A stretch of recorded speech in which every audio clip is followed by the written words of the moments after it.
Well, good evening, racing fans. Welcome to racing action from Grand River Raceway for this marvelous Monday evening. Our first dash will go to post in approximately 18 minutes. Track listed as fast, and you can disregard the light rain. 26 degrees Celsius. Let's get a look at the changes. Race number 1, note that number 5, Happy Elsie, Travis Cullen will drive. Travis Cullen will drive the 5 in the first. In race number 2, the Battle of the Bells, first elimination, note that number 4, Ain't She a Pistol, side rolls to blind bridle, side rolls to blind. Race number 3, note that number 2, Waiting on Summer, Doug McNair will drive.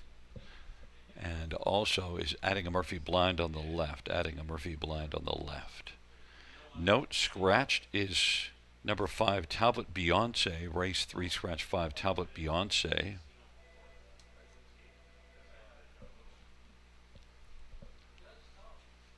And race 3, number 6, Irish Eyes Are Smiling. The hobbles extended 1 inch.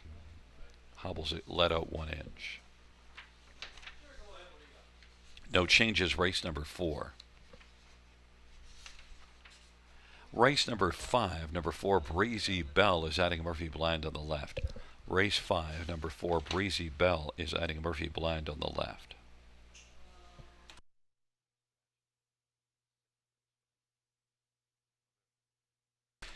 Note in race number 6, scratched is number 5, Delquist Hanover. Race 6, 5, Delquist Hanover is scratched. Races 7 and 8, no changes. Races 7 or 8. Race number 9, note that number 3, Peso Hanover, changing aluminum to bare shoes up front, aluminum to barefoot up front. And number 8, Serenity Cruise, Swedish blind to open, that's Swedish blind to open bridle.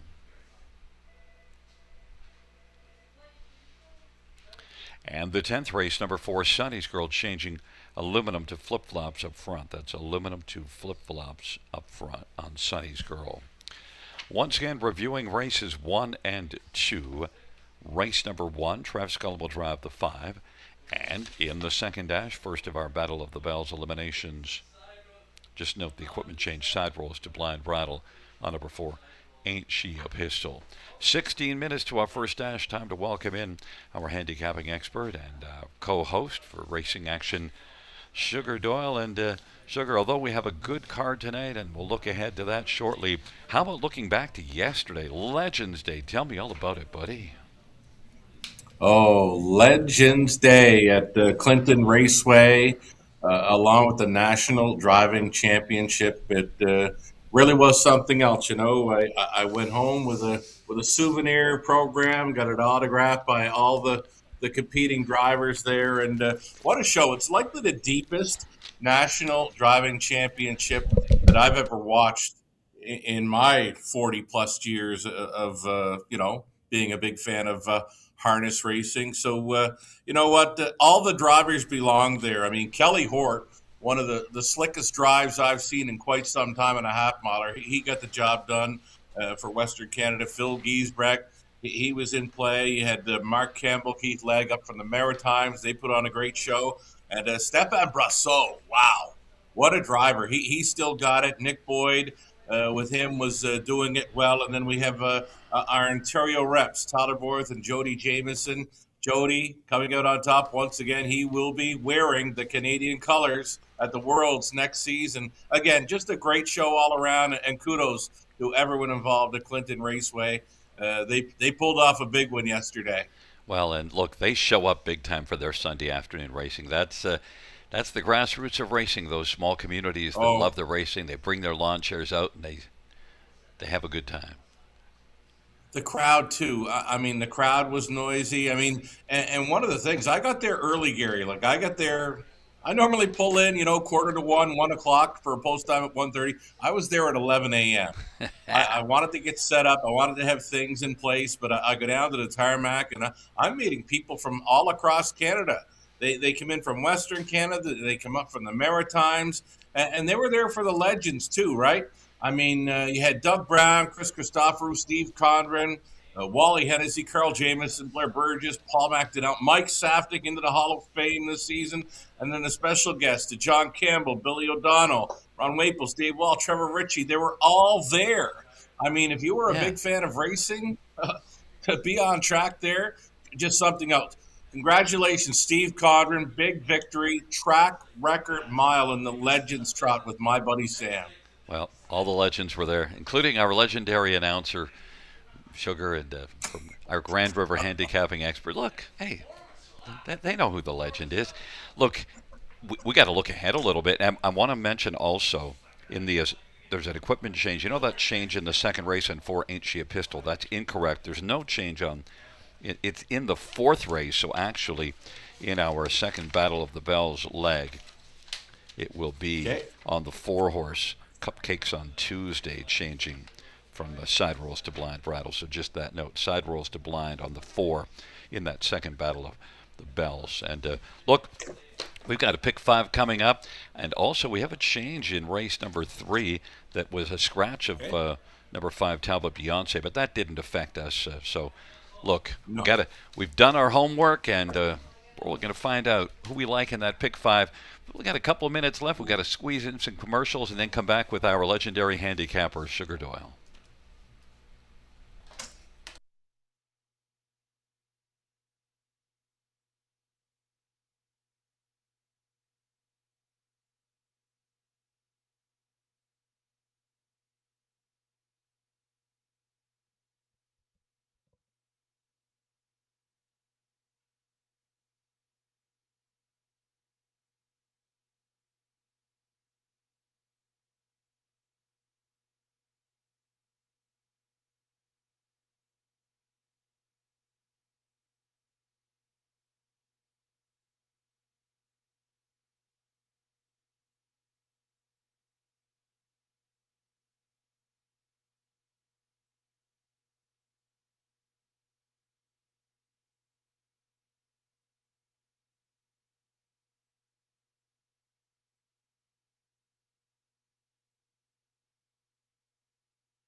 We are back, and we are ready to dive in to this 10 dash program at Grand River Raceway, 1 week away from Industry Day, the Monday afternoon matinee coming up a week from this evening. Will feature tonight some Battle of the Bells elimination, 2 elimination heats earlier on in this evening's program. No elimination heat required for the Battle of Waterloo.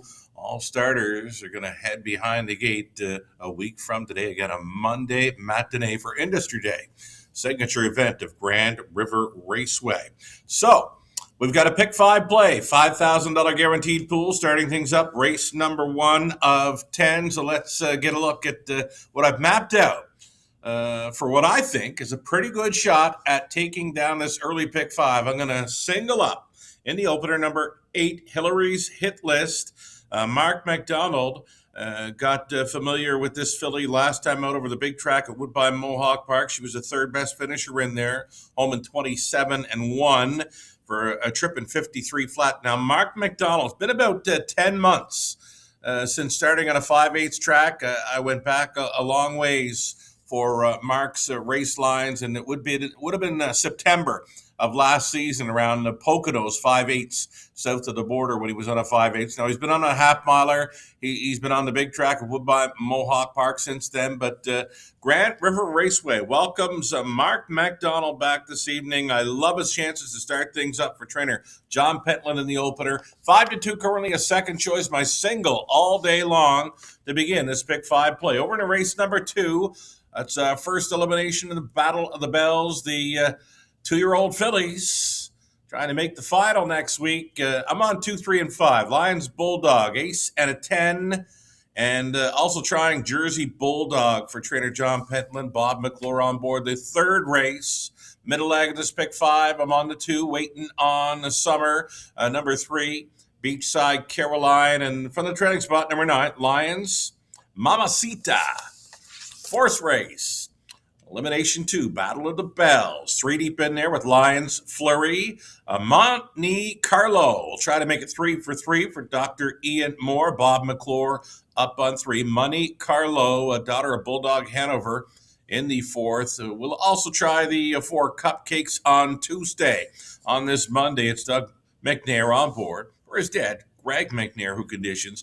Going to go deepest of all on the end leg, 1, 2, 5, 6, and 7, just like that. And I'm spending a little more than I normally would because I want this one 27 even on a 20-cent pick 5 ticket idea. Gary Guy standing by with his best go on this early pick 5 opportunity. I can shave that down to $9.60 because I also have a single in the second of the Battle of the Bells eliminations. But you know what? I might have been wasting some currency even here because, Hillary's Hit List, maybe I could just single that one up. I threw in Copenhagen because I thought, you might be thinking, well, it doesn't have the speed to go with Hillary's Hit List, but you got that outside post. Copenhagen last time, they went a soft half and was just sitting along the inside. Then came a good back half of 56-4. And I've already seen Copenhagen go faster here June the 8th. I got a feeling there might be a little more in the tank, and also I have a lot of regard for Sammy Filia, Jean-Francois Maguire, so I'm going to take a flyer and try to get a little bit of a price because I think Hillary's Hit List might be a hit on the tote board. It's probably going to drop from 3 to 1. In the second race, I get the same ones that you have. I have a different order, but it's the same horses, the 2, 3, and 5 all day long. In the third race, I only went 2 deep with the waiting on the summer and the Beachside Caroline. I got Beachside Caroline as my top pick, as do you. I left off the 9 Lions Mamacita because I only went 2 deep, but that's my favorite tandem of Scotty Coulter and Ken Oliver and left them off. Fourth race, you know what? I think all you need is Monte Carlo. I think that Monte Carlo's just been outstanding. 2 starts, 2 wins. Dr. Ian Moore, primetime Bob McClure back here. And then on the 5th race, this is where I think you want to fan out. You went 5 deep. I then went 4 deep, but I used 4 of the horses that you used. I just did not use Queest Phoenix. And you know what? That's the one I would have used if I went 5 deep. So we're seeing it that same way. So one of the biggest differences, I just don't think you need to go any deeper than 1 horse in the 4th race. Yeah, for sure. I understand that. You thinned it down some, but we We are both in agreement, right? You want to go deep in that final leg. You're 4 deep. I'm using 5 of them. 960, your favorite price in a pick five play. One Unpredictable. more ticket. Okay. One more ticket. Connolly Ecclestone in to go. He's in for 2160 on his 20-cent ticket idea. Opening leg. He's on the two early favorites, 6 and 8. Keep the 5 alive. Hillary's hit list. 1 and 3 for Conning in race 2. He's on the 2, 3, and 4 in the third. Fourth race, looking at the 1, Cattle Bell. 3, Monte Carlo, and 4, Cupcakes on Tuesday. And on the final leg, race number 5, Connolly opting for a 2, 5, and 6. He's 3 deep on the final 3 legs of this pick 5 sequence. Again, 2160 if you want to go along with Connolly Ecclestone on this early pick 5. $5,000 guarantee pool. Best of luck to all racing and playing along tonight.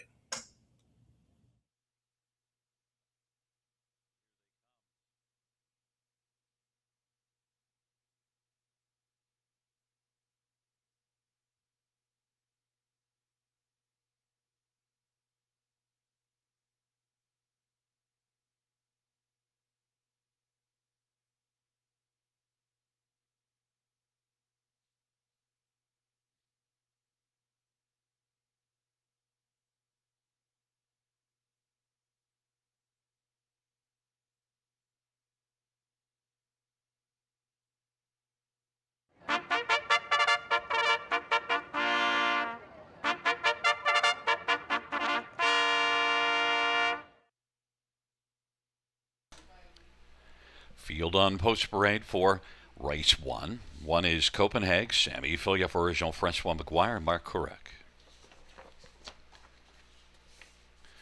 Number 2, Snud Phoenix, Brent McDonough, Dominic Ladeau, and Francois Dupuis, and Serge Leonard. Number 3 is I'll Be Bulldog Beth, Damon McClellan for Vic Putty, and Michael Horwood, and Ken Fisher. Number 4 is Copetown Cowgirl, Brady Golliers for Rod Boyd and Dale Devine. Race 5, number 5 is Happy Elsie, Travis Cullen for Bruce Gilkinson. 6, Keep the High Five Alive, Austin Surrey for Scott McEnany and Jeffrey Ruck. Number 7 is Honey Wash, J.B. Renault for Julie Walker and Nancy Holmes and Karen Murphy. Number 8 is Hillary's Hit List, Mark McDonald for John Pentland and Sherry Sumner and Princeton Farms. 9 is Power Wash, Dale Spence for Blair Burgess and Zoran Popovic.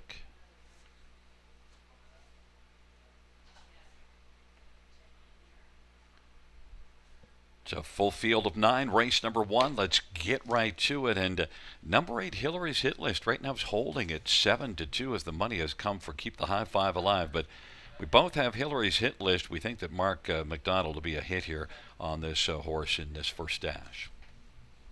Yeah, I really like the chances of this John Pentland trainee and Mark McDonald back onto a 5/8. First time in 10 months for Mark. He was at Poconos 5/8 south of the border last. He's been on a half miler. He's been on the big track of Woodbine Mohawk Park since. But Hillary's Hit List, he got familiar with this filly last time out where she fired home 27-1 to be third over the big track. Now to the 5/8. Hillary's Hit List. She's one of 3 or 4 that has some serious early gate speed. I don't see post 8 posing as a problem. Again, we like her chances, and I love that price right now at 3-1, Gary. Yeah, and Hillary's Hit List, as you mentioned, gate speed 26-3. We've seen horses from post 8 here all season long blast off the gate, and if Hillary's Hit List can get out and then get over fairly quickly, I think the post position might not be that much of a difficulty, and now has dropped down where I thought Hillary's Hit List would be more like a 2-1 on the board. Seems to about where I thought it would be. Look, right. You know, if the 6 horse wins, Keep the High Five Alive, well, we won't be alive, neither of us, because we didn't use this one. And, you know, if you look at that last race from 18 lengths back at the quarter to come on and finish third in 56-1, maybe you were wrong.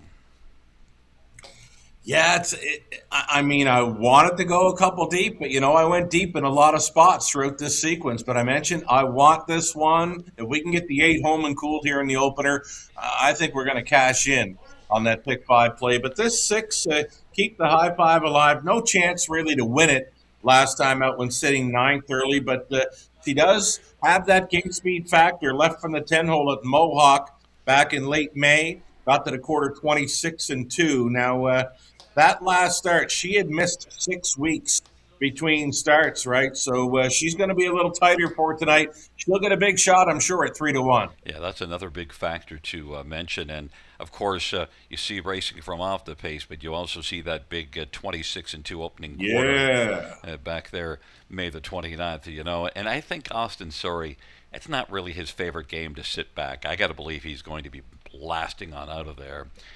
How Mm-hmm. about number 4, Copetown Cowgirl? This is one that got parked a little bit last time out, stuck around a long way. A couple got by late in the mile, finished fourth, but still, Copetown Cowgirl actually was racing better in the last couple races. Yeah, she's another speedball type. I'm expecting her to blast off, leaving right behind the car. I just don't think she's got the speed to go with the 6 and 8. I mean, she does get that 55 factor in her last couple at the Grand River Raceway, but this race has all the chances to go in like 53. My oh my, for maiden pacing fillies. But, Right? I used this one Copenhagen on my pick 5 ticket. I'm taking a flyer on one that I think might have a little more speed to give Ooh. here. That last race, they didn't go very quickly early, and then came on and raced in 56 with a good 56-4 back half. But Sammy Fillion, Jean-Francois Maguire, Sammy had 5 Yeah. wins here on Friday night. Went up to Georgia and had another 4 on Saturday. I'm not sure what he did on Sunday. I think, did he go to Quebec, or is that? He went up to 12 every year. I didn't check the result there yet, but I'll keep you updated. Yeah, he's just been a winning machine. And then, number 9, Power Wash. That's Ken Middleton's second choice, and Power Wash is coming in off of back-to-back runner-up finishes. He's kind of getting shuffled here, 7-1 on Power Wash. Yeah, I mean, Power Wash does show the 54 speed. I think that's where you want to go here. You want 54 or maybe even 53 speed to win this maiden. Here we go. Well, it's a field of 9. It's the first of 10 dashes on a marvelous Monday night as we are gathered at the river.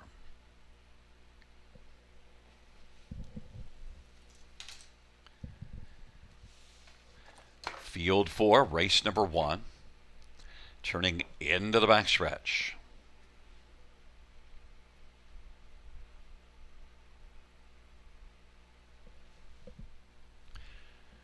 Field 4, race number 1,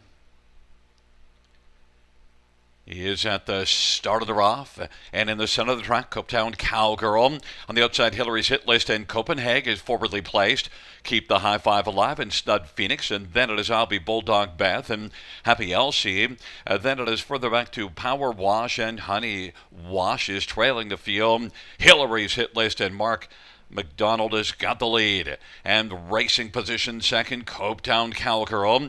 Copenhagen is racing third, in front of Keep the High Five Alive, and Snud Phoenix is back there fifth. 26-4 is the opening quarter. Sixth is I'll Be Bulldog Beth, but right now it is Hillary's Hit List who's got the lead for Mark McDonald and leads it by a couple of lengths off that 26-4 opening quarter.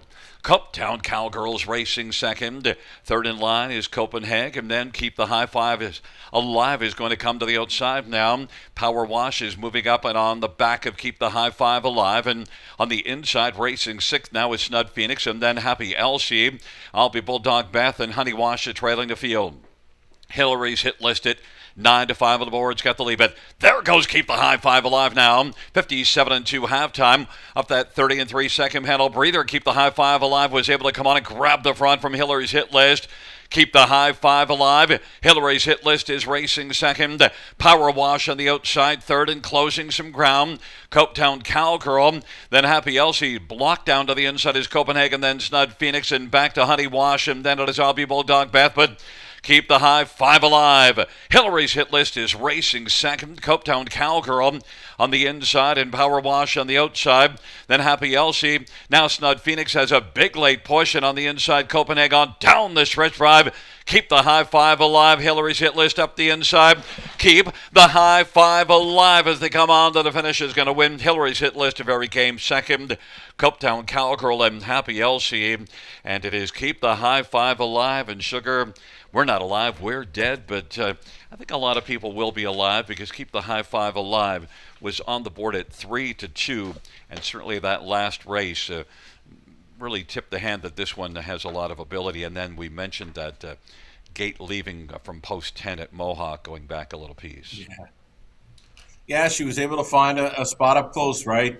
Fourth best away early, and then attacked first up prior to the half mile. And you know what? The leader got a nice breather through that second quarter. It was just 30-3, but had no answer to keep the high five alive when she came calling. Hillary's hit list stayed with the six horse after getting past, but she would be second best only. I mean, we thought the mile would go 53, 54 speed. A maiden mile for Keep the High Five Alive. She for sure needed that last start after missing 6 weeks, and I guess that was the telling factor because she did show a very nice back half in there, 55-4. Nice big filly, daughter of Cattle Wash here, posing for her first winner's circle photo soon. Yeah, and Hillary's hit list, it wasn't the post position that beat this horse because Ashley got off the gate nicely, was able to get onto the lead without expending a whole amount of energy. I mean, enough to blast out and get the lead, but still just had no answer after that breather. Well, right in front of the grandstand, I noticed she was getting a little green. There was a few of the horses getting checked up behind her, so she was just maybe getting a little bit lazy on the front end. It's the first time she's ever been on a front end mission, right? Yeah. So a good learning curve for her. I mean, she didn't get beat all that much, but the first time ever on the lead, you got to give her props for finishing right there with the winner. Oh yeah, that's just a fifth career start and beaten a length Right. after doing the work. And look, I think Keep the High Five Alive took a pile of money early. And look, you went one Yeah. deep. Your second choice was the six, so not a shock to you. Yeah, I mean, the top three, they kind of popped off the page in that one. And I just wanted to side with one because I was going deep in her in a few other spots. So I opted for the 8, missed the 6, but we'll come back for the pick 4. Well, the top three were your top three, just in a different order. So you were on the right bunch of horses. And Yeah. keep the High Five alive. Killed our high five, but a lot of people are still alive with this one. 3-year-old Cattle Wash Bay filly, owned by Jeffrey Ruck, trained by Scott McEnany. Austin Sorey, the winning driver. First win for Keep the High Five Alive, 154-4.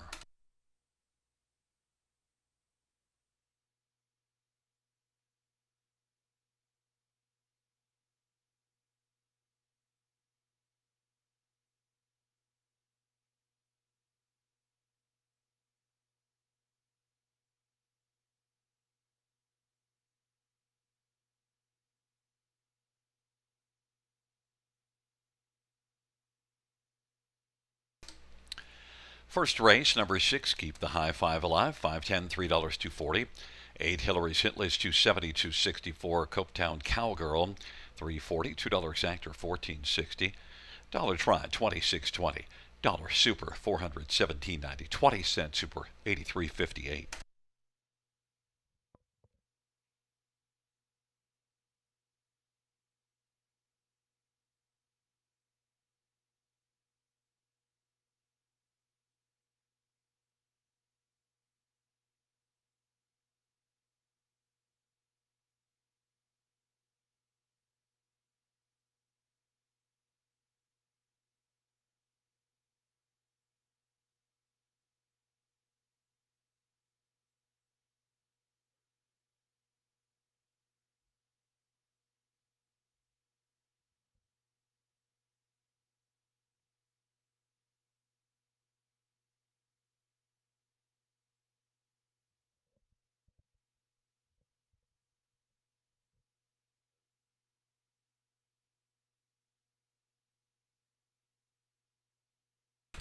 Fans note in race number 3, we now have a scratch of number 2, Waiting on Summer. Race 3, number 2, Waiting on Summer, is scratched.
First race, order of finish from the top down, 867-341-925. That is 867-341-925 on the bottom.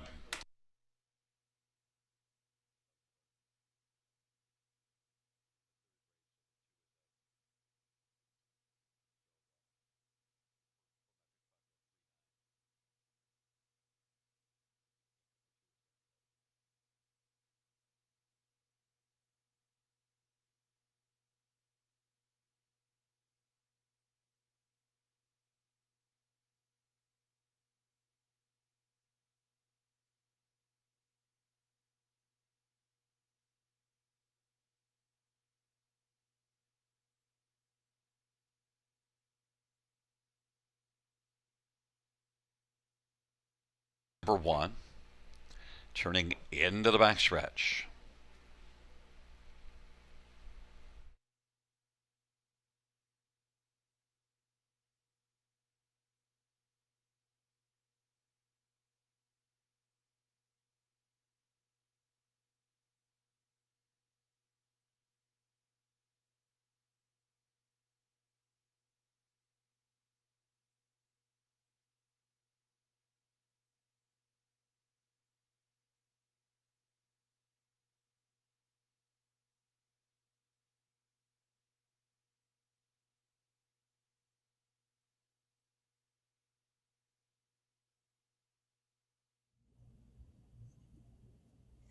Okay, here we go into the early pick four. As Gary Guy mentioned, a late scratch coming in for the third race of the evening. Number 2, Waiting on Summer, has come out. So you'll have to adjust your pick four plays, most likely here. Again, number 2, a late scratch in this evening's third. So what do I get left? Mapped out here for the early pick four. The opening leg, I'm going to stay with the 2, 3, and 5. We've cut it back to 3 and 9 in this evening's third. The fourth race leg, our elimination 2, the Battle of the Bells. We're using Alliance Fleury, Monte Carlo, and Cupcakes on Tuesday. Deepest of all, I think going deep in the fifth will serve you all right. I think a pretty good opportunity for a price player to show up there. $18 even now on the 20-cent wager for this early pick four ticket suggestion. Gary Guy with an early pick four ticket idea as well. He's on the 2, 3, 5 in the opening leg, that is, race 2. His top selection being a 3 ace and a 10. He's using 3 and 9 in the third. He singles up number 3, Monte Carlo, for trainer Dr. Ian Moore in the fourth. And Gary elects to go deep as well in the fifth leg, or the fourth leg, the fifth race, final leg of this pick four sequence. 5, 6, 7, and 1. Those are the horses he likes in that order. He's 4 deep on the end, 480 on his 20-cent pick four play. And one more pick four ticket idea. This one for our friend of the show, Connolly Ecclestone. Opening leg, he uses 1 in this moment and 3, ace and a 10. Again, it's elimination 1 of the Battle of the Bells. Final going a week from today on Industry Day. Connolly going 3, 4, and 8, race number 3. The fourth race, he went the way of 1, 3, and 4. And in the fifth race, final leg, he's using a 2. East Phoenix, the 5, Lions on the Beach, 6, Gold Creek Cali. Connolly in for $10.80 on his 20-cent early pick four play. Good luck.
Field on post parade for the second. The Battle of the Bells, first elimination. One in this moment. Louis Bois for Zachary Carroll.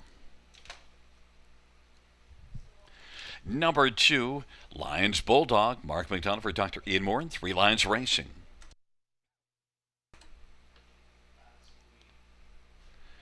Number 3 is Ace and a 10. Doug McNair for Greg McNair and Jason Castellon. Number 4, Ain't She a Pistol? Travis Cullen for Jeff Williams and Martin Stables and Al McIntosh. Number 5, Jersey Bulldog. Bob McClure for John Pentland and Jack Darling. And number 6, Silk Lace. Jody Jameson for Carl Jameson and Sierra Jameson. It's a field of 6. Race number 2. Let's get a look at this field. The Battle of the Bells. And, well, you went to Jersey Bulldog, who's 5-2 on the board, and I'm on Ace and a 10. I'm playing my cards with the 3 here. But Jersey Bulldog is one that already shows winning in a grassroots July the 6th at Mohawk in 53-3, and then raced even better last time out to finish second. Went faster, even though it was a second place finish.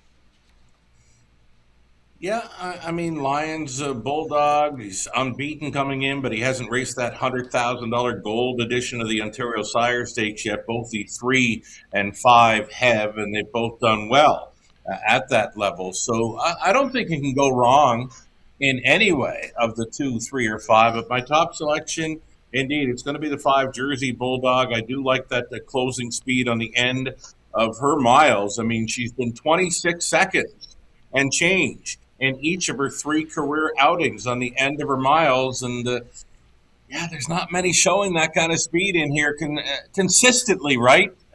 In young in their career.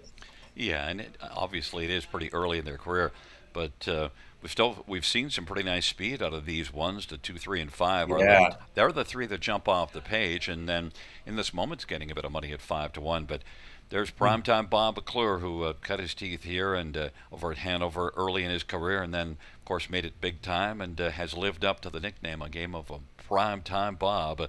Yeah. Jersey Bulldog, 3 Ace and a 10. Shows pacing in 50-4 at Mohawk, July the 3rd, second in a gold. You know, the track record here set last year for 2-year-old fillies, 150-4 by day. I don't think it's in jeopardy here, but you never know, because 50-4 already almost a month ago. Yeah, she cut out that mile, a big mile, won by Twin Beat Mayrow. Well, Ace and a 10 was game enough to be second. So the connections thought, let's race her off the pace next time out. And yeah, she couldn't pass many. She was out in the outside through the final half, but you know what? She had missed a few weeks prior to that start. And again, she did go a big one there in the career debut, 50-4. Wasn't as quick last time out, but you know what? Titans are up for the Battle of the Bells elimination, and she'll get a great shot at making the final here tonight. I got to believe she's the one to beat in here, but you went to Jersey Bulldog, and I think you're going to see Doug Planter on the lead, or at least try to. And sure. You know, also, I was narrowing it down between the 3 and 5 in terms of horses that have raced in a gold, but then when you look at 2 Lions Bulldog, well, back-to-back wins in the grassroots, and that grassroots win was 52-2 and won by enough of a margin that maybe she could have gone more, and she was parked early.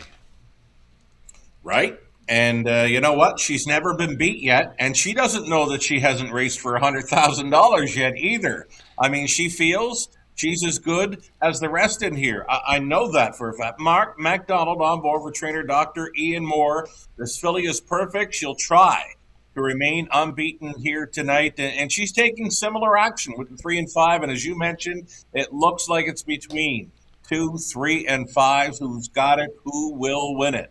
Yeah, and then, look, Dr. Moore winning at about 30% clip. He's got some nice horses in his hands. Yeah. And Dr. Ian Moore, 446 training average. I mean, he's, well, look, it's not like he's just done it 1 year. He's done it a tremendous number of years. He's a Hall of Famer, Gary, and he's got that baby blue race bike, so easy to spot out there for a track announcer, right? Hey, we like the help. I mean, I'd like to think I don't need as much help now, but I don't know. Maybe as I get older, maybe I'll get back to needing even more help. And so Lions Bulldog is going to help us out here with that. There's one in this moment who's coming in off of a grassroots win, 53-3, and finished up the mile sharply. And look at that start, July the 6th. Look at the final quarter, 25-3. Amazing speed we're seeing now from the 2-year-olds. This daughter of control, the moment, a homebred. For owner, trainer, breeder, Zachary Carroll, he does it all, and he puts Louis Philippois between the wheels of this one. And you know what? She's coming into this one very sharp right now. She's a winner last time up, but as you mentioned, that 25-3 on the end of a mile in her career debut, it's amazing how the speed has come along with the young horses these days. And Silk Lace also is one to think about. Now, look, the top 4 get in here, and then one of the 5th-place finishers by draw. Yeah, well, 6, Silk Lace, Jody Jamieson riding high after winning the National Driving Championship at Clinton Raceway yesterday. I think Jody wants to put this one in play. He was one of the first ones on the wings in here. And already 2 wins and a second in 4 starts, so she has some credentials as well. It's a nice field. The Battle of the Bells, first elimination, a field of 6, and they are moving up into position for the second dash. It's go time.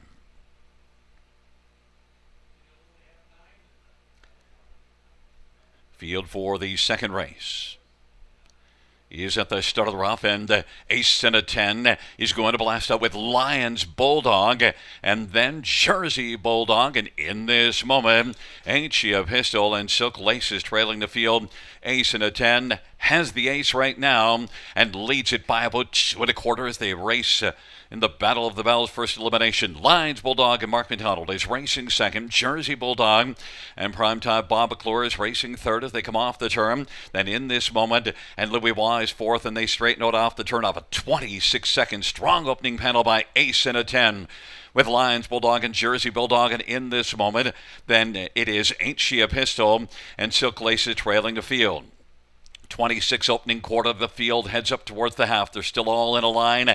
In behind Ace in a 10 and Doug McNair, who leads at a length and 3/4 as they're about to pass the half in 55-29. Second panel, Lions Bulldog. Jersey Bulldog is third. In this moment, fourth, and then Ain't She a Pistol and Silk Lace. And Lions Bulldog broke stride, and it is Jersey Bulldog now who's got second, and third is in this moment. And then it is Ain't She a Pistol and Silk Lace, and the field races their way on towards 3/4. Ace in a 10 has got the lead. Jersey Bulldog at 7-5 is trying to close ground on the 9-2 Ace in a 10. In this moment is third. Then Ain't She a Pistol, and now Silk Lace is trying to pass and come on and grab fourth and secure a spot in the Battle of the Bells final next week. And it is Ace in a 10.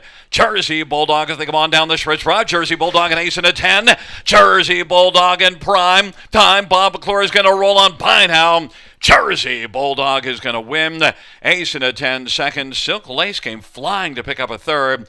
In this moment, fourth, 151-4. Jersey Bulldog. Well, Ace in a 10 did all the work, and Jersey Bulldog said, I'll take it from here, thank you.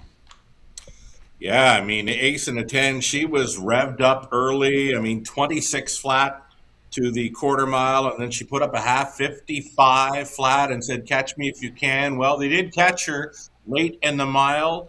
You know what? Lions Bulldog, she was getting a great journey there, rolled off stride following the half and took every chance away. A very nice victory. Jersey Bulldog was in no hurry throughout, and when she made her move onto the backside, I mean, she came with authority. And how about the big closing late kick by the Jamieson filly, Silk Lace? That's a big third. Yeah, and as we're handicapping this one into the final next week, that's probably something you want to pay attention to, because Silk Lace sat last and then comes flying and really showed that you got to think about her into next week, because look, there's Jody just really flying late, and he came from quite a ways back. Last, right? And I mean, Jody, I think he was just going to lay off, but then he sees Mark's filly break, and then he said, wow, I got a pretty good shot of getting a big chunk here then maybe, and he tipped her after Mark kind of cleared down into the safety lane, and then Jody was rolling. And that filly was flying up the inside late. I'm going to look forward to seeing her in the final, especially if she draws well. Yeah, and also if you're looking into next Monday, you're looking for the horse that might be a sleeper that didn't get used a ton because she really didn't get used all that much until the final quarter of the mile. Pretty much, even Jersey Bulldog, though, this was pretty easy for her because Ace in a 10, well, she had no answer. She put up some big ambitious fractions. I think Bob just sort of put the right line to this filly, and she just drove on quite easily. So between Jersey Bulldog, Silk Lace, they had a pretty easy time of it in there. Yeah, those are the two. Really, Ace and a 10 did all the work, and Yeah. you kind of got to remember that looking into next Monday because although Hmm. certainly was really good and shows that 50-4 at Mohawk, you're often looking for what horse do you think is primed for next Monday, and it's probably between the 5 and 6 coming out of this race. So far it is 5 and Yeah. 6. I mean, Ace and a 10. She was revved up a little too hot, maybe. I mean, she wanted to go 26 Yeah. and 55, but there wasn't a whole lot left to fight off the attackers late. Yeah, we still have to see Monte Carlo, and then Bob would have a Yeah, decision to make as well, I believe. yeah, likely, right? Some drivers are going to have to choose who they want for the final, but right now 5 and 6 are looking good to go next week. Well, one thing Jersey Bulldog's in for certain with the win. Jersey Bulldog, 2-year-old Bulldog Hanover Bay filly, owned by John Pentland and Jack Darling Stables. John Pentland, the trainer. Prime time. Bob McClure, the winning driver. Second win for Jersey Bulldog. And a mile of 151-4 for Jersey Bulldog.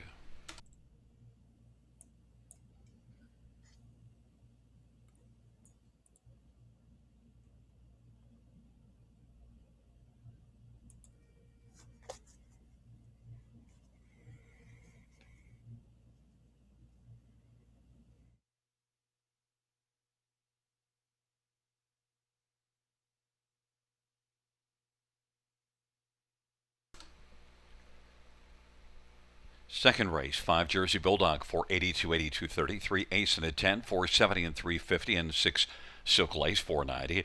$2 exactor is $17.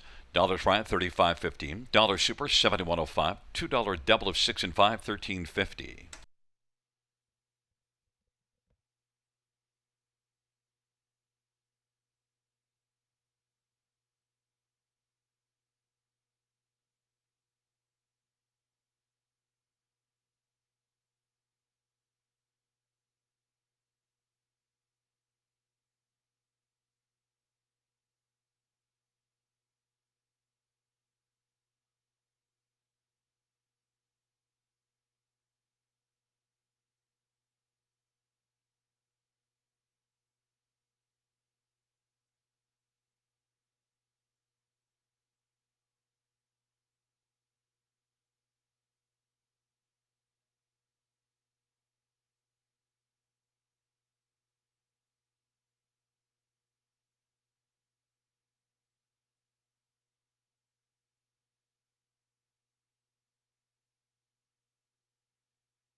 Second race, order of finish from the top, 462.513. That's 462.513 in the bottom.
Field on post parade for the third. One, Secret Wishes, Dale Spence for Blair Burgess.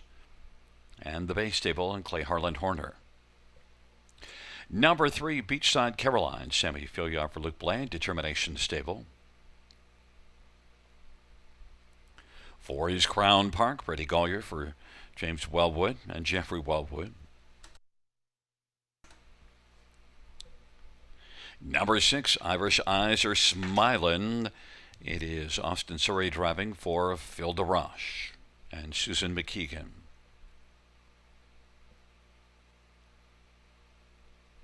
Number 7, Indulge and Dance, Jody Jameson for Gaetan Bear and Shad Hill and Kimberly Jensen. Number 8 is Fashion Column, Travis Cullen for Jason Aykroyd and Rhonda and Lou Bellwood.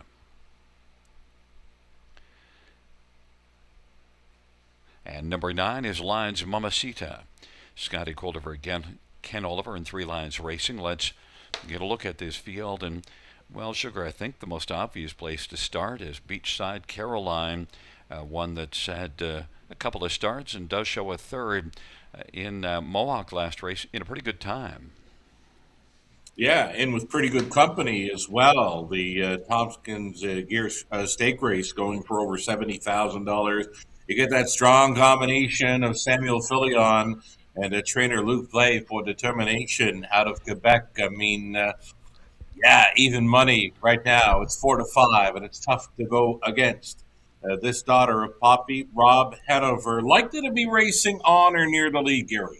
Yeah, and look, Beachside Caroline, you get Sammy Filion, Luke Blay, outstanding connections. You get a red-hot Sammy Filion, and also one that just those 2 starts, but if you see that one start was June the 25th and then July the 10th, has been out of the box a little bit, 3 weeks, but early on in their career, they're not racing them too tight back to back, but still, I think she just kind of lays over this field. I think so. It's a much easier spot, right? She's facing one first-time starter and the rest with very few starts. She's only got a couple herself, but this is a much easier spot. There's only 2 or 3 in here besides her that have faced some stakes competition yet. But I love her look, actually. You know, she's got a wonderful presence on track. The body language is saying she should be okay in here. She is calm, cool, and collected and ready to roll tonight, Gary. Young 2-year-old filly that looks pretty professional. 9 Lions Mamacita did race in that July 10th stake at Mohawk. Now had post 11 and just never able to get into the race. Raced in 54-3, and then raced in Pocono last time out. And look, didn't race poorly, 54-4. You're right. I mean, sitting near the back of the pack, and that one does show an eye around the half mile, so some possible interference came into play, though she did close up, passed a few horses, gained some ground on the front end, the back half 56-2. It's a trailing spot to overcome, not an easy spot for any horse, especially a young filly making her third career start. He hasn't had a whole lot of luck in the draw box yet. I mean, we had the 11 hole at Woodbine Mohawk Park, the career debut, and an outside post 7 on the 5/8 at Pocono Downs. And now it doesn't get any better tonight with the trailing spot. So things will get better for that filly in the draw box, I'm sure. Number 4, Crown Park, Brady Gollier, James Wellwood. Just that one start here, July the 20th, and not a bad back half. Pretty good back half, 57-1 for a trip in 56-4. I think this mile should go 54, if not 55 speed. And, I mean, the only ones that appear to be capable of that are the 3 and 9. We lost one horse here with a scratch to Waiting on Summer, one of the ones that was one of your picks. We also lost the 5, but wasn't one of your picks. Yeah. What do you want to go to next? I think maybe Fashion Column, but where else? Well, I had the 4, and I had Crown Park, and I had the 8 horse. Fashion Column was one that I liked as part of the top 4 now. So I think I had 3, 9, 4, and 8. What do you got on the end of this? Well, I went to the 8 also. So Fashion Column. Okay. Now look, Grassroots last him out just 55-2, but at least it's had a couple of starts and shows some flashes. You see that final quarter, July the 9th, not bad. Yeah. That's the one that popped for me on the end. So I had no problem putting this one in for a top four. Super effective ticket idea. It's the outside post that she's got to overcome, but now she hooks up with driver Travis Cullen. Now, I don't mind Travis Cullen hopping up on one. First time Cullen in the bike for this 8 fashion column. Look for more. Well, and one thing, too, that post 8 now becomes post 6 because we have scratches of 2 and 5. So it's a field of 7 for the third dash, and, well, they're taking up their positions.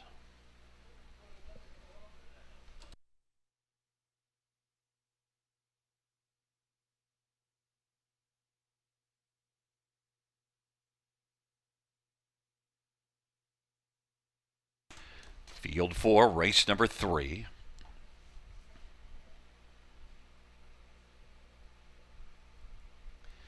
In the backstretch, gathering speed.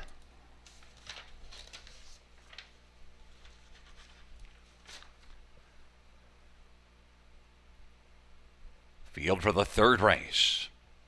At the start of the rough, and Beachside Caroline is going to blast out. Indulgent Dance, well, indulged and went off stride. Beachside Caroline, and now Crown Park on the outside is driving for Brady Colliers, and also leaving well as Fashion Column on the outside. Crown Park, 21-1, is able to come on and clear to the front, and now Secret Wishes went off stride, and now Fashion Column is trying to drive on and clear to the front. Fashion Column and Travis Cullen now has the front, but now Beachside Caroline quickly comes right back out and wants to re-grab the lead. Beachside Caroline, 1-5 of the board, is going to sweep back up and be on top. Fashion Column and Travis Cullen is second. Racing third is Crown Park. Lines Mamacita is currently lying fourth, and then Irish Eyes Are Smiling and Secret Wishes off a 28-second opening quarter. The field heads on up to the half. Heavily favored Beachside Caroline, 1-5 of the boards, got a lead of a length and a half right now. Fashion Column is right there racing second. Third is Crown Park, and then Lions Mamacita, Irish Eyes Are Smiling, and Secret Wishes. They race on to three quarters off that 58 half.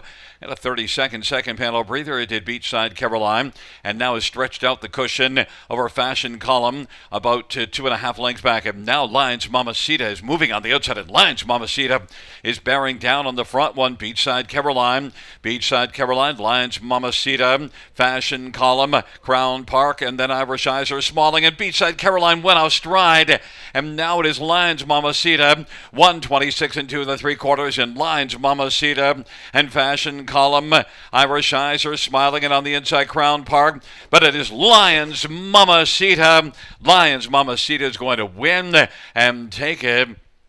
Advantage at the finish is about 3 1/4. Fashion Column, Crown Park, and Irish Eyes Are Smiling, 155 and 4. Sugar, a lot of pick 5 tickets hit the floor with 1-5 Beachside Caroline going down, and Lions Mamacita said, well, thank you very much. Well, that's pretty much how it went down. I mean, Beachside Caroline, the obvious heavy hitter in there. So not only do the folks lose the 1-5 favorite, but that too was a late scratch on the from the opening leg of the pick 5 play. After the opening leg was raced, the 2 had scratched. So all that money in a 2 goes to the favorite number 3. So this is a big out for many that did not have the 9 pegged as a player on this third leg of the early pick 5. So yeah, Scotty Coulter kept this filly out of trouble. I mean, there were a few breakers throughout that mile, and Scotty, he just kept her out of harm's way. And when he made the authoritative move onto the backstretch, I mean, this filly came with a big rush and a brush.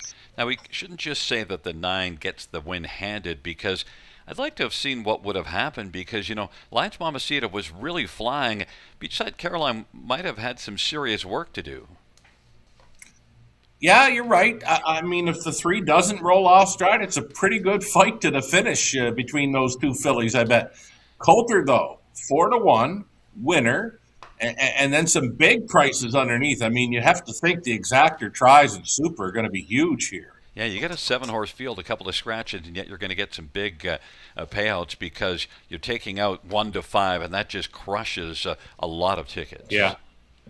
Yeah, you're taking out the 1 to 5 favorite, especially with the multi-leg wagers, right? I mean, anybody that had the two on their early multi-leg tickets, they're getting the post-time favorite, being number three at 1 to 5. So you're getting two heavy hitters out of the mix for the Yeah. multi-leg wagers, and then you've got Lions Mamacita showing up. Too bad we weren't alive because we both had just the 3 and 9, but we were long gone after the Oh, first.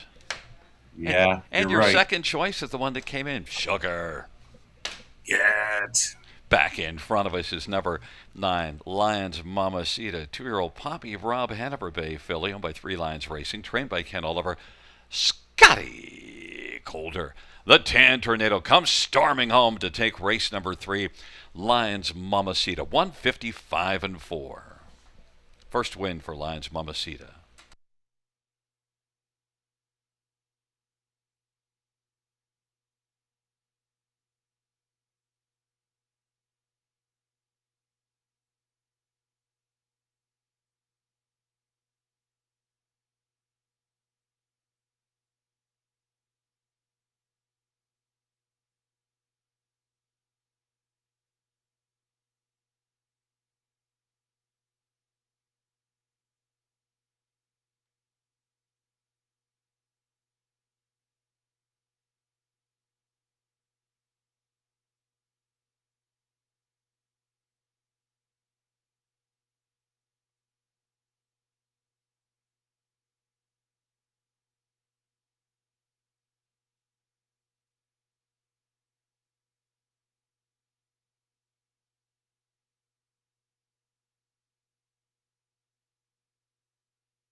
Third race, 9, Lions Mamacita, 10:30, 4:20, 398. Fashion column, 750 and 670. And 4 Crown Park, $8. $2 exactor, 76.40. Dollar try, 131.60. Dollar super is 450, 30, 20 cents super, 90.06.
third race. From the top down, the order of finish: 5, scratch 6, 3, scratch 4, 7, 2, 1. That is 5, scratch 6, 3, scratch 4, 7, 2, 1 on the bottom.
In the backstretch, gathering speed.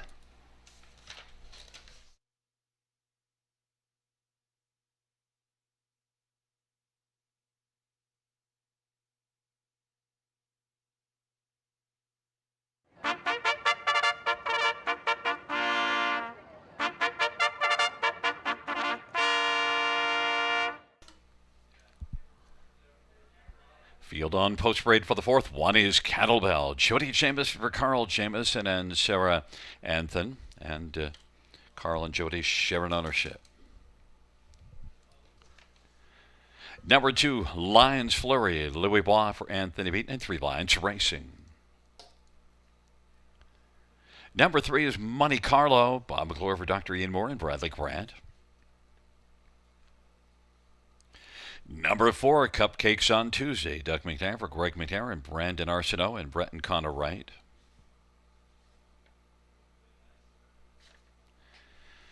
Five is Rhymes with Regina. James Montana for John Pentland and Aaron Waxman and Sherry Sumner. Number 6, My Bet's on Bob. Travis Cullen for Jeff Williams and Martin Stables and Hudson Stanabra. It's a field of 6 for race number 4. Let's get a look at this field. And, well, 6 is called My Bet's on Bob. And, well, if I was betting, my bet would be on Bob here. But that Bob is the 3, Monte Carlo. But I wouldn't be making much money, 1 to 5. Yeah, he's likely to go away as she is likely to go as the heavy favorite here. The daughter of Bulldog Hanover is perfect.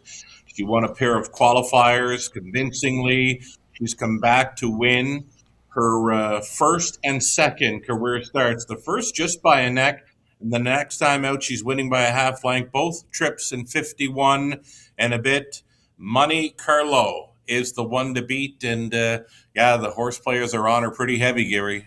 Yeah, well, I thought this is one that just jumps off the page, and also was meant to be a good one. Lexington Select Yearling, $243,000, sent up by Dr. Ian Moore. Check the owner, Bradley Grant. He's been on some monster horses in his life. So it's just the connections are all there, and Monte Carlo's done nothing to prove any of that wrong so far. Just perfect. And Primetime Bob will have a decision to make, but I kind of think the decision is Monte Carlo if Monte Carlo races up to what we would expect.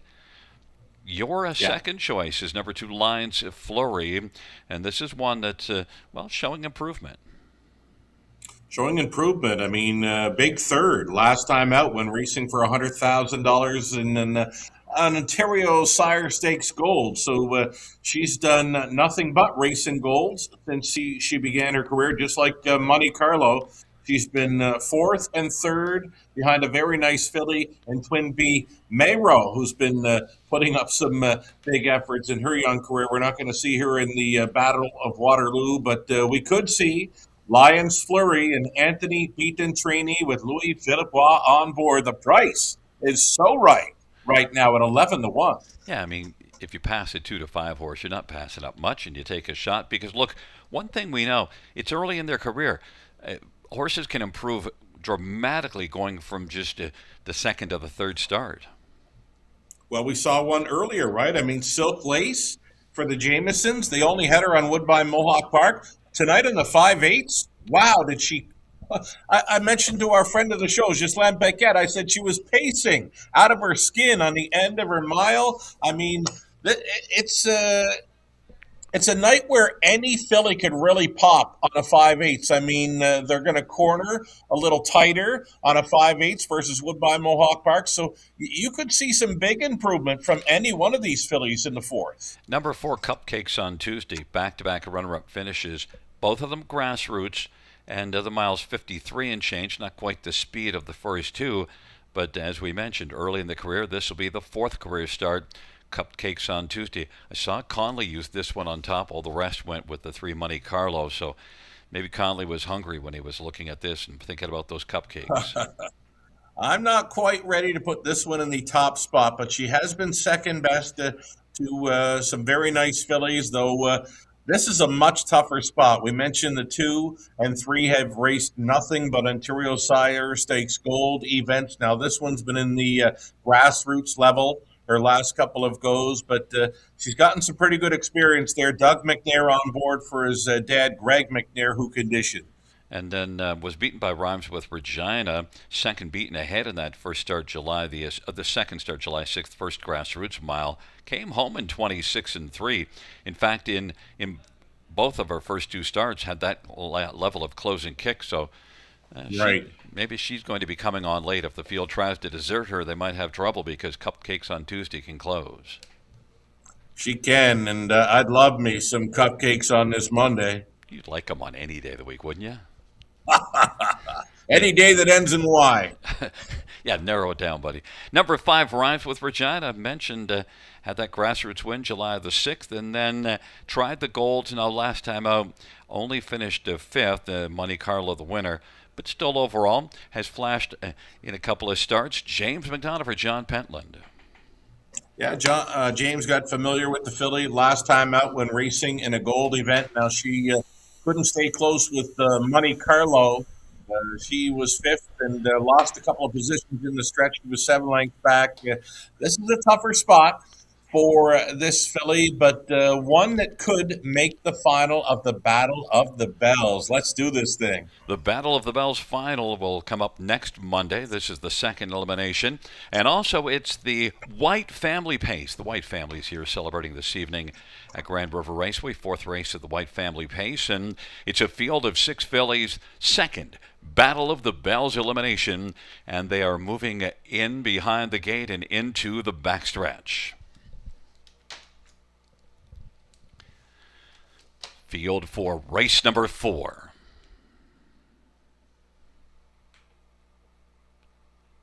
Is at the start of the rough and quickly surging out. Cupcakes on Tuesday. Lions Flurry. Monte Carlo relaxed away 3rd right now. Then Cattle Bell. Back to Rhymes with Regina. And my bets on BB. Monte Carlo continues to drive on the outside and is going to press on the outside and do it comfortably to come on and take the front now, as it is Cupcakes on Tuesday who's racing 2nd. Lions Flurry 3rd. Cattle Bell is 4th, but there is Monte Carlo and Primetime Bob 1-9 on the board with Monte Carlo. 27 opening quarter as they race their way on up towards us, and Monte Carlo has a lead of about 3.5. Cupcakes on Tuesday is racing 2nd. Lions Flurry. Cattle Bell. Rhymes with Regina, and my bets on Bob is back trailing the field. Off that 27 opening quarter, Monte Carlo is freewheeling right now and leads by about 2.5 lengths over Cupcakes on Tuesday.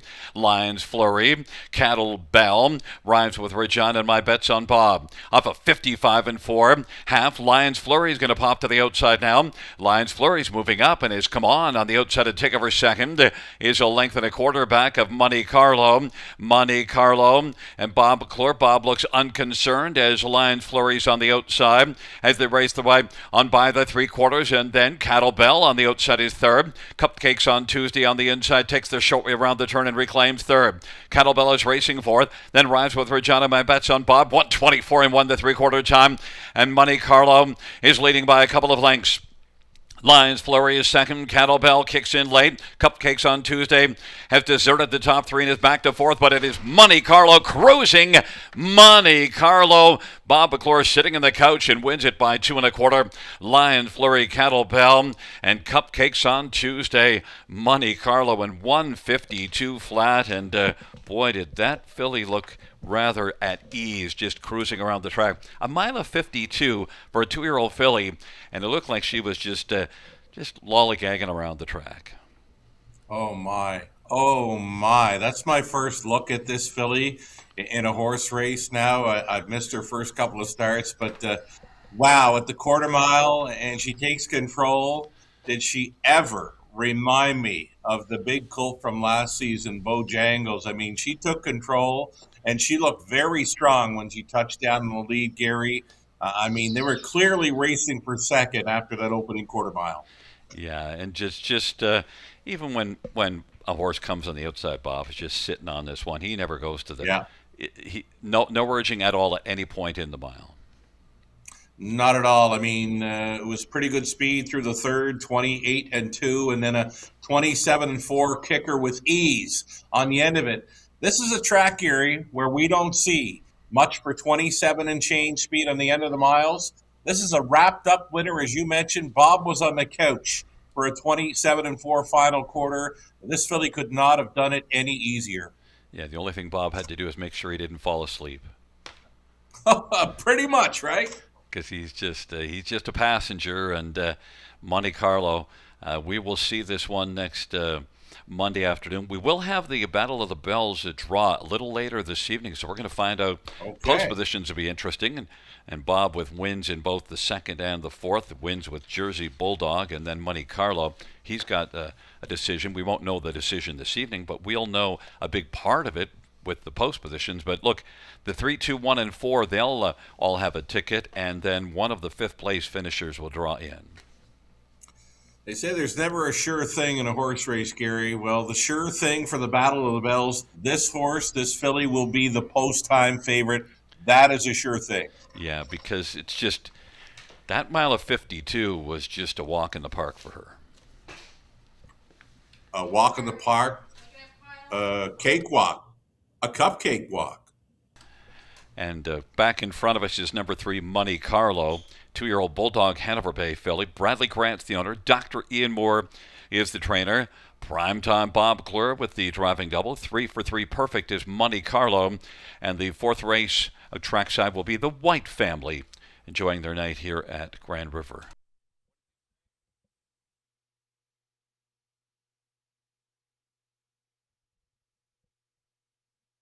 Fans noting Quivery Samagua pertaining to number 4 Cupcakes on Tuesday, and a possible pylon violation in Quivery pertains to 4 Cupcakes on Tuesday. And the fourth race, the White Family Pace.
Fans note the judge's ruling that number 4 Cupcakes on Tuesday did go inside of 2 pylons and it did run over the base of a third pylon, however was not lapped on at the finish and therefore not a violation, not placed back, will still hold on to 4th Cupcakes on Tuesday.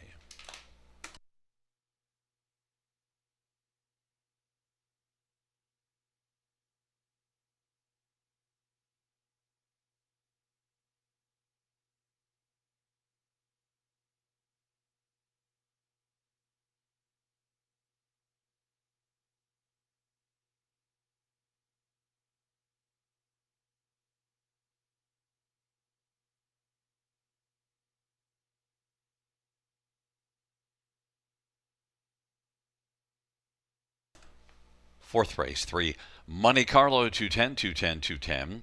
2 Lions Flurry, $3.40, $3, and 1 Cattle Bell, $6. $2 exactor, $7.30. Try, $22.05. Dollar Super, $46.35. 20-cent Super, $9.27.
Fourth race, order of finish from the top, 3, 2, 1, 4, 5, 6. That's 3, 2, 1, 4, 5, 6 on the bottom.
Field on Post Parade 1, HP Tourmaline, Brady Colliers for Joe Pereira and William Gillen. Number 2 is Queest Phoenix. It's Brett McDonough for Dominic Gladue and Serge Leonard and Jacques Saracen. Going to the 4. 4 is Breezy Bell. Jody Jameson for Ron Waples Jr. and Sarah Anthon.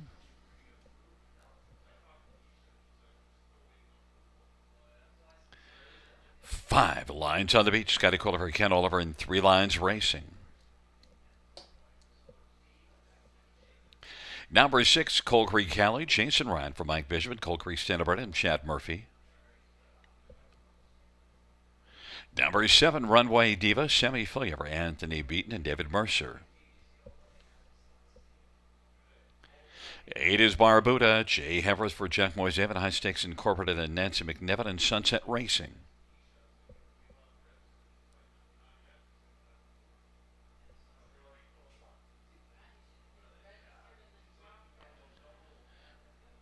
Delayed from the parade is 3 E.A. Hazel, Paul McKenzie for Vic Putty, and Jen and Ashley and Haley Mullen, and April McCormick.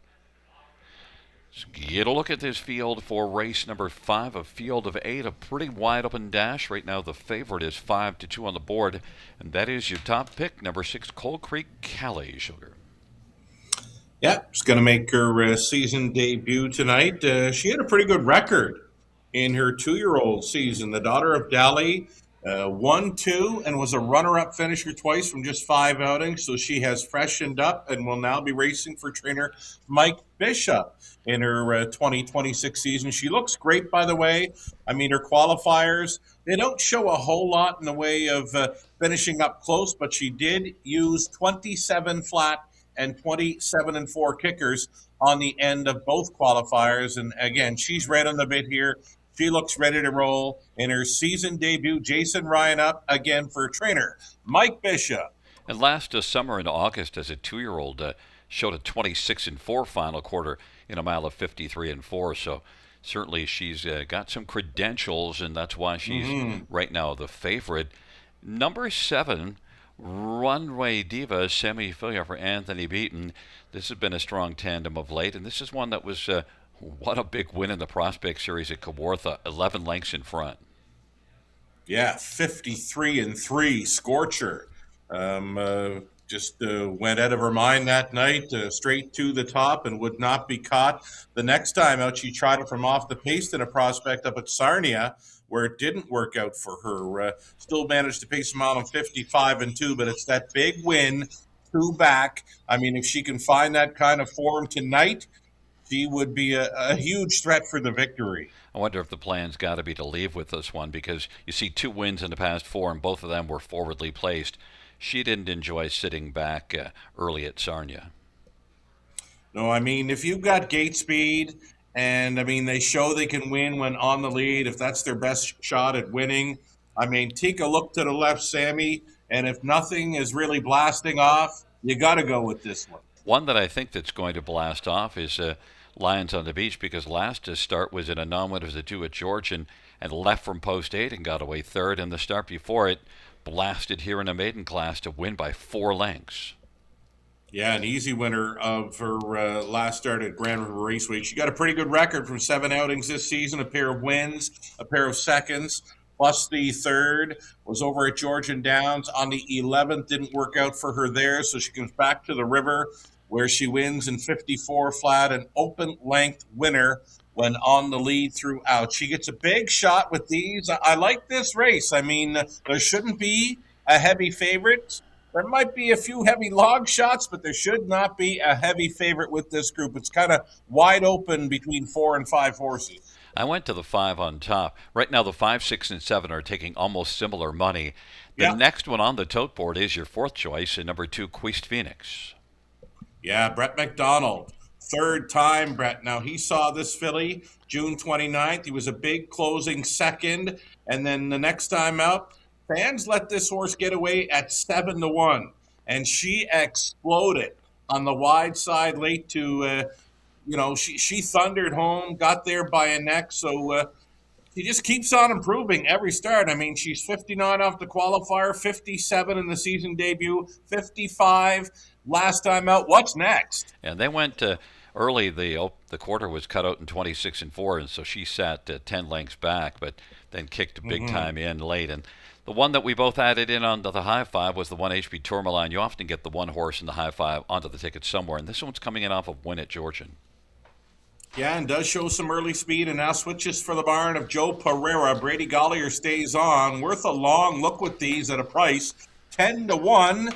Still time. Well, you're on number 6, Coal Creek Cali at 3-1, and I'm on the 5, Lions on the Beach, who's currently 7-2. It's a field of 8, a wide open dash to the 5th race as they are about to enter the backstretch.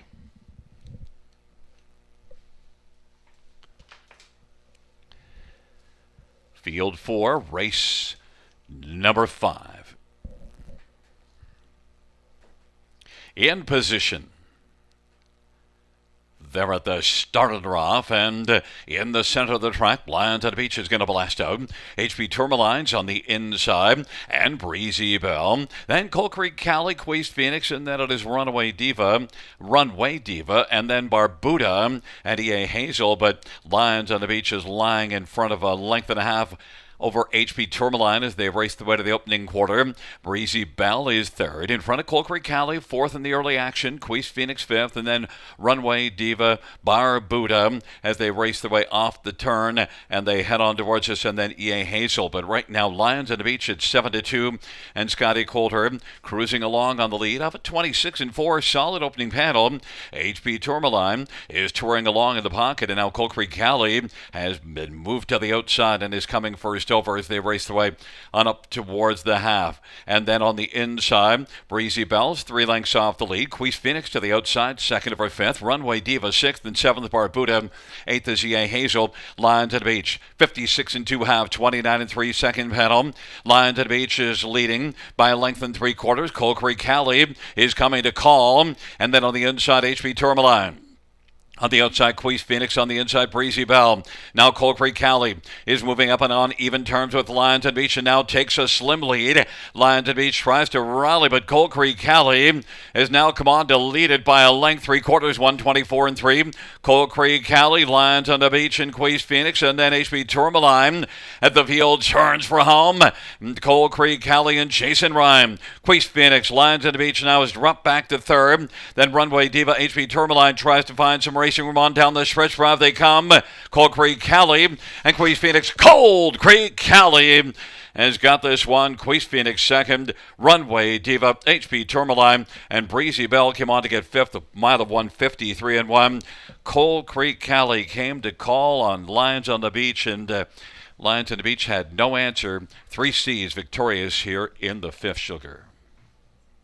Yeah, she kind of showed it last season that she had all kinds of talent. Lightly raced 5 starts in her 2-year-old season, where she was a winner twice and a runner-up finisher twice as well. And then a couple of decent qualifiers. You know, she didn't go any big miles or anything, didn't finish, first, second, or third in them, but did show that 27 speed on the end of the qualifiers, and she looked great on parade, by the way. Looked great going out for trainer Mike Bishop. In her seasonal debut, Jason Ryan made no mistakes. He put her in play, first up for a long ways to score in 153 and 1. Life best right off the bench. 3 C's. Coal Creek Cali now has 3 W's. Got a couple in limited action last year and then adds one here. And I'll tell you, I thought maybe Lions on the Beach would have something more to offer, but backed through the field and just had nothing to say to Coal Creek Cali. And Coal Creek Cali, this was your top pick, so you took this one cold on top. Yeah, I mean, there was some nice fillies in there. As I said, there shouldn't have been a heavy favorite in there. I don't think there was. I mean, she did go away as the favorite 2-1, but she wasn't like an odds-on choice or anything like that. But, yeah, pretty good price, pretty good effort, and the only thing I missed on was the early pick 5. Oh. When you look at it, you actually got to be kicking your butt because you like to spend some money. Your second choice wins in the first race. You nail the second race. Your second choice wins in the third. You use that one, and then your top pick wins the 4th and 5th race. How do you Oh, miss?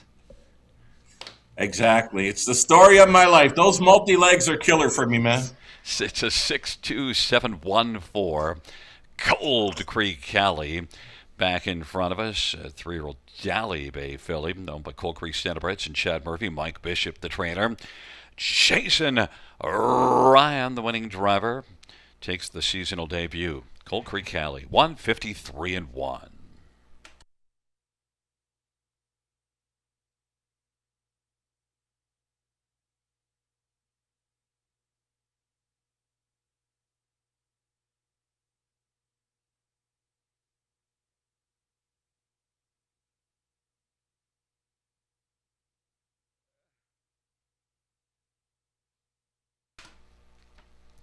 Fifth race, 6 Cold Creek Cali, $6, 330, 260.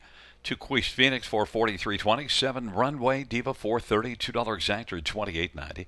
Dollars right, 85.20. Dollar high five, 1,068.35. 20-cent high five, 213.67. 20-cent pick 3 is 7.86. 20-cent pick 4, 24.28. Dollar pick 5 is 477.55.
Fifth race, order of finish from the top, 428, 561, 37. That's 428, 561, 37 on the bottom.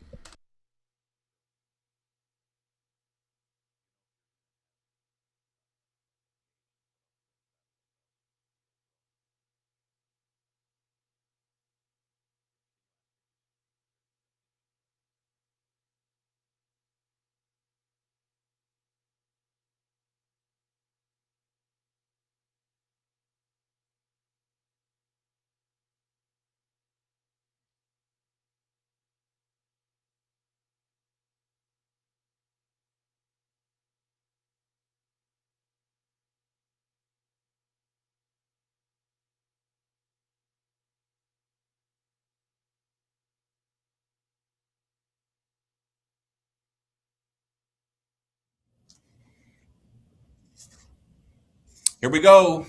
Back half of this Monday night program begins with race number 6. We're going on the trot for race number 6 to start up this late pick 5. Scratch the 5, Dalquist Hanover. So it's a key scratch that comes out of the opening leg of this pick 5 opportunity next. Let's get a look at some pick 5 ticket ideas. We just missed on the early. Let's hit this late. Race number 6, I'm going to try one. Look Proud, now trained by Ron MacDonald, son Brett MacDonald in the race bike. He knows this trotter well. Look Proud is a very nice trotter, folks. Number 4, Explosion, is going to be in my ticket idea as well. Currently an even money favorite with these. We're going to go 3 deep for the Pacers in race 7 using a 1, 4, and 6, that being Annie's Diva. Switching to trainer Blaine McKenna for this. He knows the filly well. We're trying 4, Dottie Hinson in there, as well as 6, Red Beach 1. Over into race number 8, the middle leg of this pick 5 sequence. Trying the 2, JG's Pal, along with 5, Jokic. And then the 9th race, still trotting in there with the 1, Our Royal Port, including 4, Victor Invictus for trainer Ashley Dent. Boy, off the claim. And race number 10, back on the pace for the finale. 1, 2, 3, and 5. My Tide, Chicanery, Make Me Lush, Hanover, as well as the 5 Better Bell. 1920. I'm in to go for the late pick 5 at a 20-cent wager.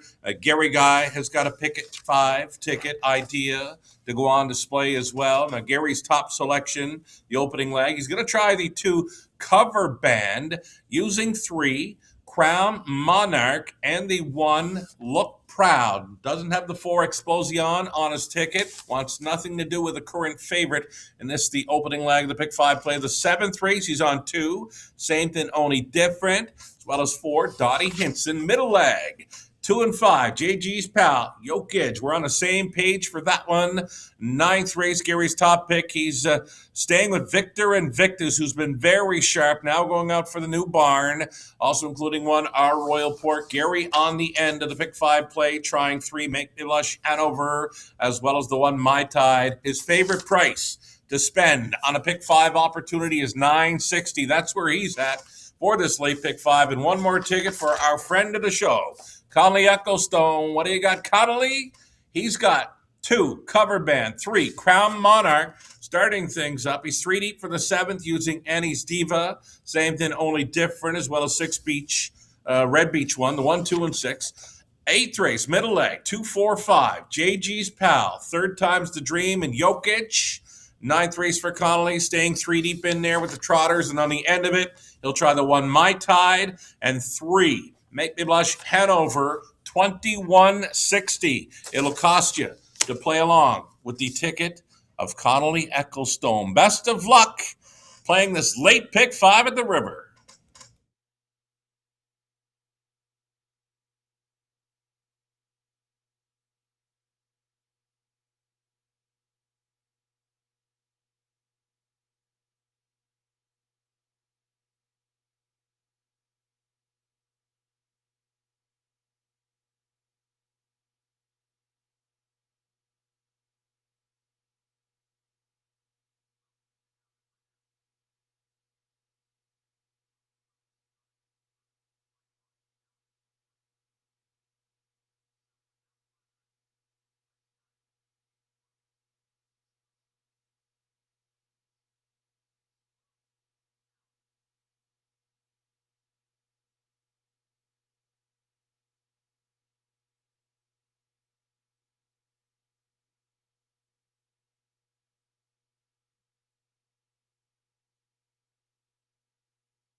Field on post parade for the 6th, 1, Look Proud. Brett McDonough for Ron McDonald and Mary Pedden and Mark McQuarrie.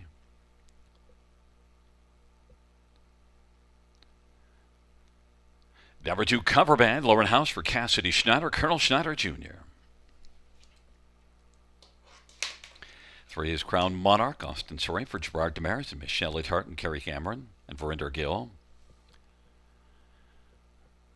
Number 4, Esplosione. Jason Wright for Francis Guillemette and Nutriglow Canada.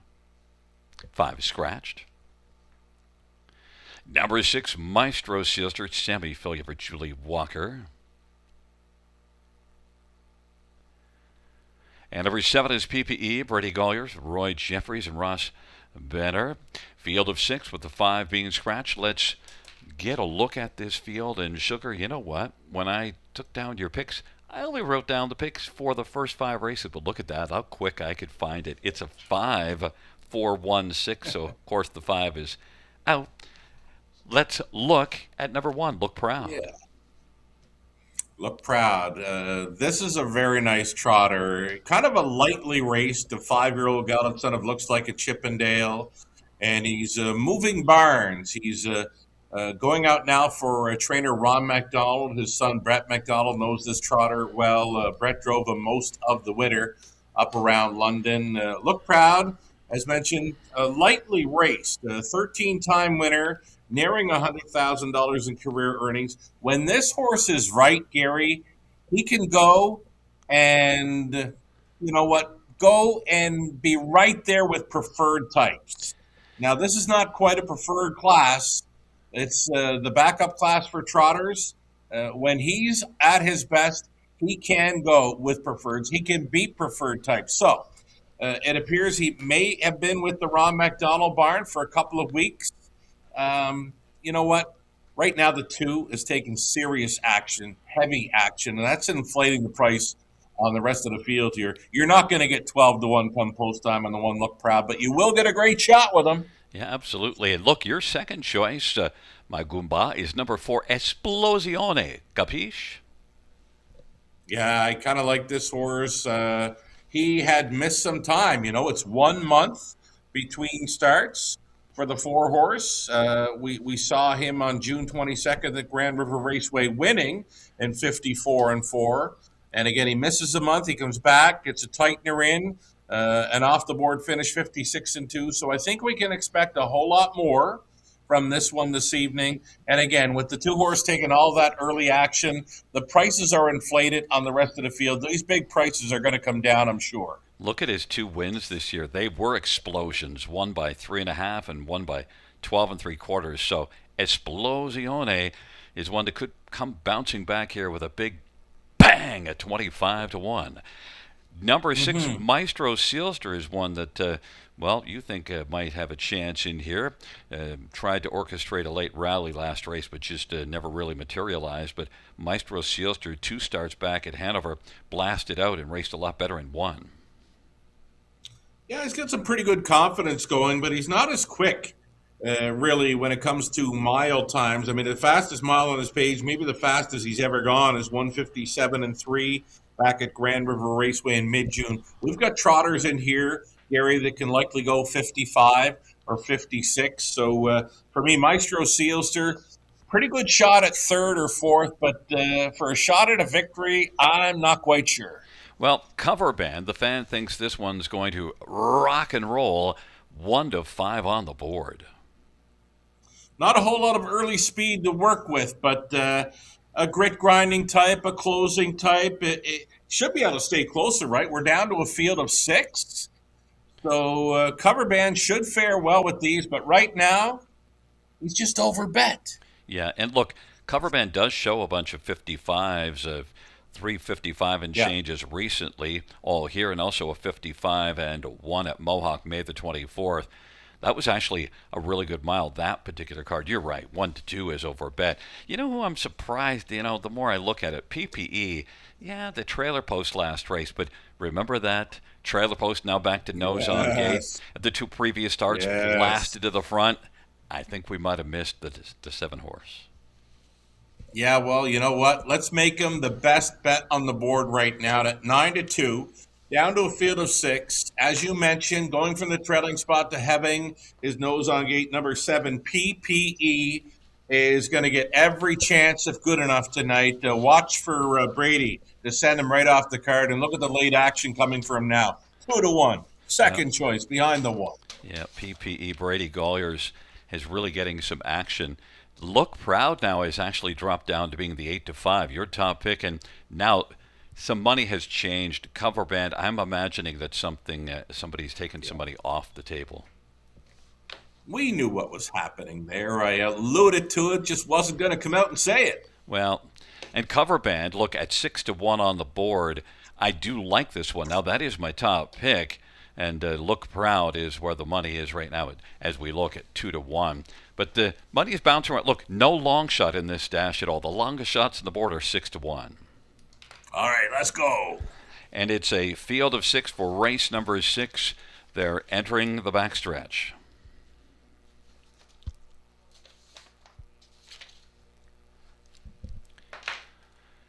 Field 4, race number 6. Is at the start of the rough, and PPE is going to blast from the outside. And then Crown Monarch Esplosione. Now Crown Monarch is second, third is Cover Band, and Esplosione is racing fourth, and then Look Proud and Maestro Silster. But PPE has unmasked some early speed and leads it by about 2 1/4. Crown Monarch is second. Cover Band is third.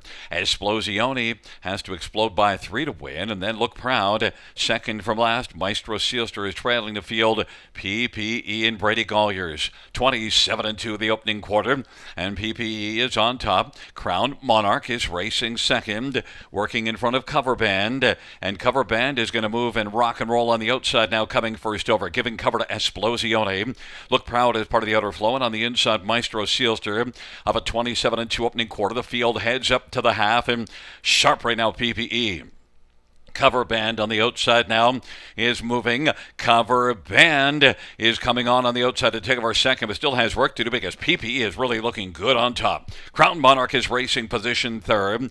Then fourth is Esplosione. Maestro Silster and Look Proud, half of 57. PPE continues on. PPE, Cover Band, and Crown Monarch, Esplosione, Look Proud, and Maestro Silster as the field races their way towards the top of the stretch. Up 3/4 of 126. PPE leads still by 2.5, and then Cover Band, Look Proud, Esplosione, Crown Monarch, and Maestro Silster. PPE as they turn for home.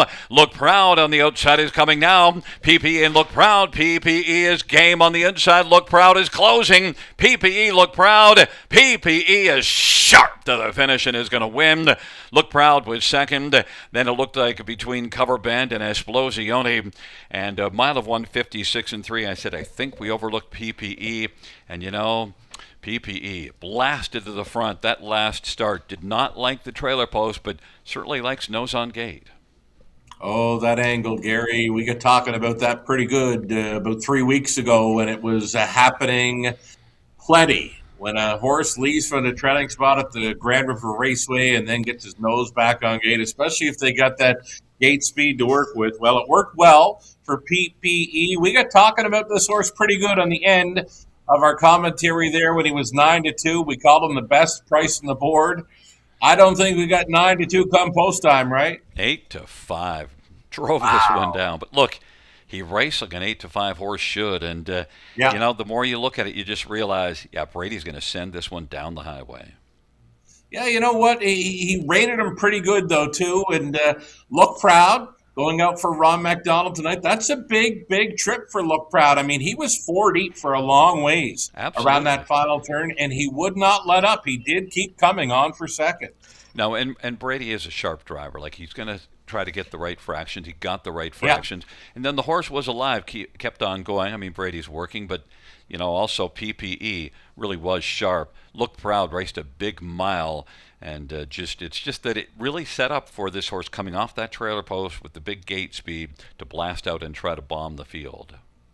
Yeah, he needed those fractions, right? He kind of made a statement early with the 27-2 opening quarter, able to tap it up 29-3 through the second frame, and that was just enough to hit the go button late and pull away. Yeah, came home in 30-3, but did all the work early. Yeah, that was it. I mean, making a statement with 27-2 to open it up. I mean, that's going to have a lot of trotters taking back and thinking twice before making a move on him. And back in front of us is number 7, PPE, 7-year-old Cadabra Bay gelding, owned by Ross Benner. Roy Jeffries, the trainer. Brady Collier's the winning driver. Second win for PPE this year. And 7th lifetime. PPE 156 and 3.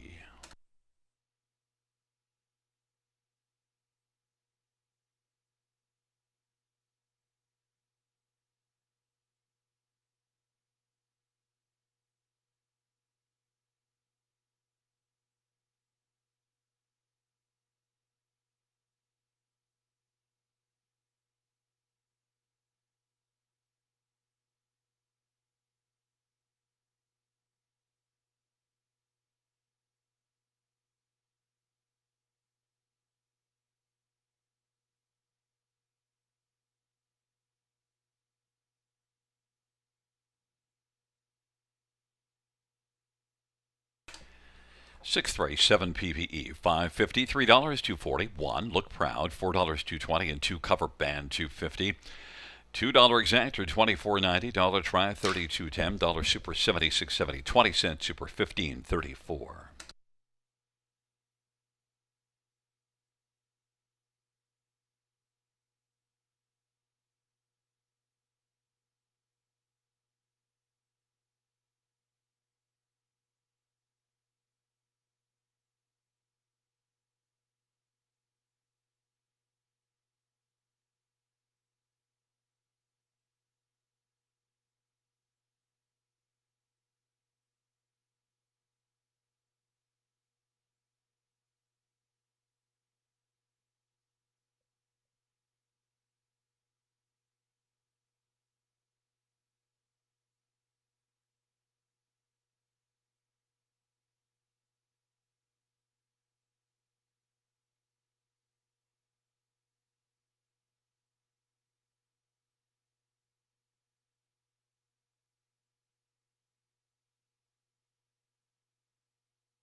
The sixth race, order finish from the top, is a 2 3 5 4 scratch 6 1. That's 2 3 5 4 scratch 6 1 on the bottom.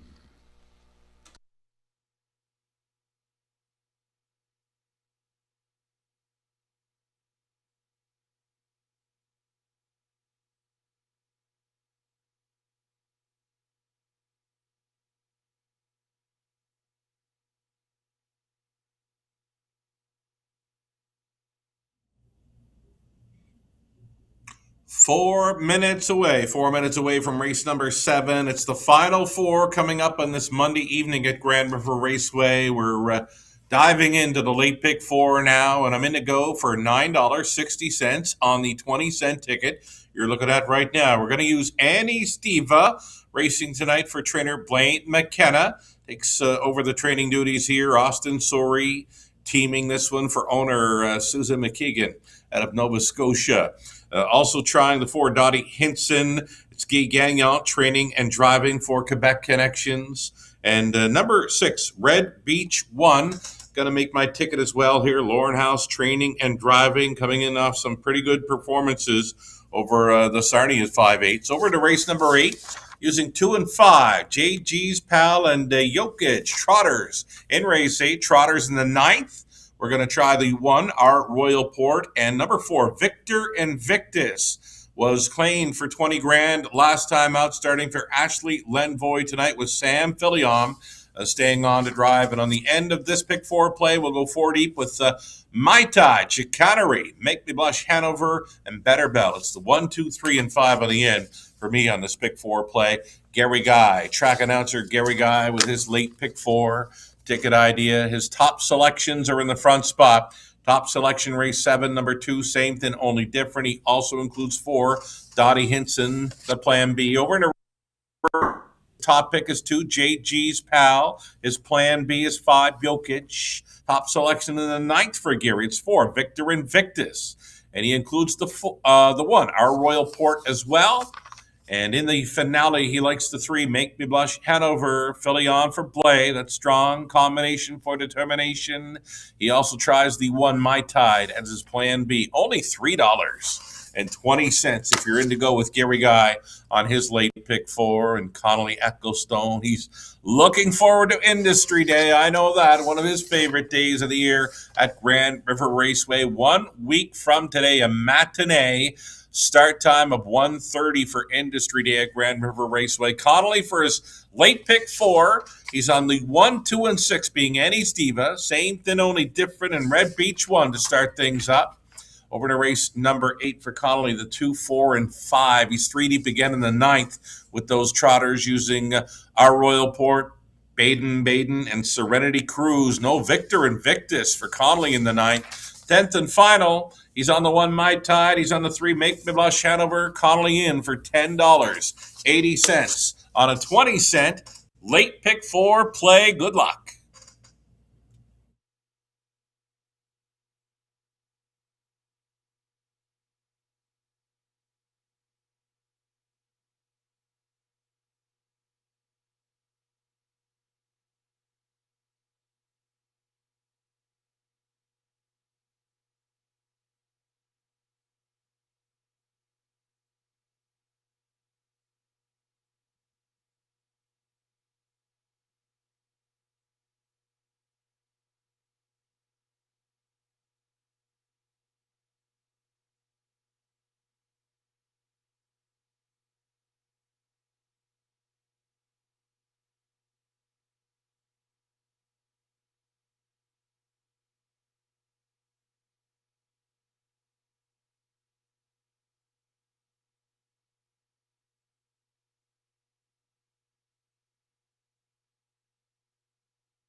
Field on post parade 1, Annie's Diva Austin Surrey for Susan McKeegan. The trainer is Blaine McKenna. Number 2 is Same Thing Only Different, Garrett Rooney for James Wellwood and Jeffrey Wellwood. Number 3 is Jam Ooh La La, Brett McDonough for Ryan Stewart and Joe Muskokeman. Number 4, Dottie Hinson, Guy Gagnon for Leo Tournier and Jeanette Oul and Guy Morin.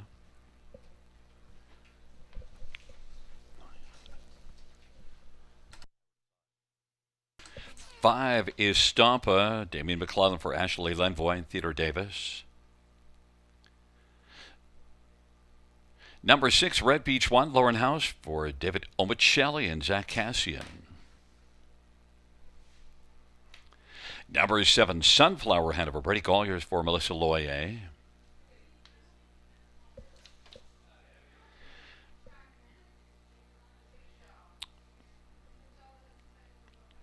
And number 8 is Queen Beneva, Jason Ryan for Rodney Duford.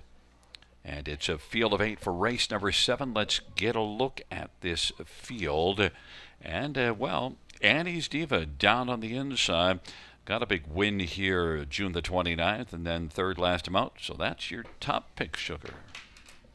My top pick, and folks may be wondering about the trainer, Blaine McKenna. He's got no numbers next to his name, but I can tell you he has trained horses for the good part of some 35 years or so, maybe more. He's a good friend of mine, based out of Prince Edward Island originally, and now he's up in Ontario here. He actually called me up about 20 years ago, said, want to come up and drive one in a matinee race. He gave me my first drive in a place called O'Leary, Prince Edward Island, and we had a great time racing a horse by the name of Fort Camstar. We finished fourth, but there's a little tidbit on Blaine McKenna. Yes, he does have experience training racehorses, and Annie's Diva should fare well with Austin Story staying on. And a mile of 52 here, that was a really good mile. Dominated in that mile. Yeah, very sharp winning mile. She certainly turned a corner on that occasion, and a pretty good account of herself last time at when stung through an opening quarter of 26-1. She stayed around for third and another 152 mile, and she'd be worth a long look with these at 2-1. She's still a second choice. Number 6, Red Beach 1, 12-1 on the board. Now, you might be looking at this one through pie-colored glasses, but look, did race well at Sarnia each of the last couple. Yeah, you know what? She had a few months to freshen up between, mid-April and into July. So a fresh horse comes into Sarnia, wins right off the bench, and then second best in her latest. Those are quick miles over the Sarnia 5/8 track. A chestnut daughter of cattle wash. I love them. In case people don't get the reference, David Omicelli, the pie man, has delivered you a couple of pies, so you're loyal to the pie man, and Red Beach won it. Look, shows enough form to be a consideration. Red Beach won, 10-1, could be a sleeper play. Number 4, Dottie Hinson, 8 out of 10 in the top 3 on the year. Last race had post 8, now gets back to a better spot. Even with post 8, Gary, I mean, she took back the 9th. Guy probably thought, I'm not going to get much in here. This mare came on well late to finish fourth. Her back half 56-4. Now a mile and 55-2. She's going to have to shave off a few seconds to go with these, but she does show a third and 52-4, 2 back. Gay Gagnon, give him a big shot at topping this one at 9-2. Yeah, and third to Annie's Diva, your top pick in that one. Yeah. This is my second choice. And number 2, Same Thing Only Different. I went to this one on top because last time out, this is one that blasted to the front on a day when the gate speed was really working. Got parked early, but then just kept on going. And the first bunch of races that day all went to front steppers, and Same Thing Only Different, won by 5.5. It's all coming back to me now, Gary. Now I remember. Yes, indeed. She parked 3 deep through the opening turn, made front at the, just after the quarter mile, and then drove off from them. I mean, she never faced a challenger the rest of the way, an open-length winner, and did it so easy. And, we like her off that trip. I put her for fourth, but yeah, I'd like to move her back up and maybe to a top two selection here to go against Annie's Diva. And look, the draw was done. We'll talk before the next race, but just a quick thought that Jersey Bulldog drew the 2, Monte Carlo drew the 4, so both of our winners have good post positions, and of course Bob will have a choice to make. Bob will have a choice. Monte Carlo's going to the top.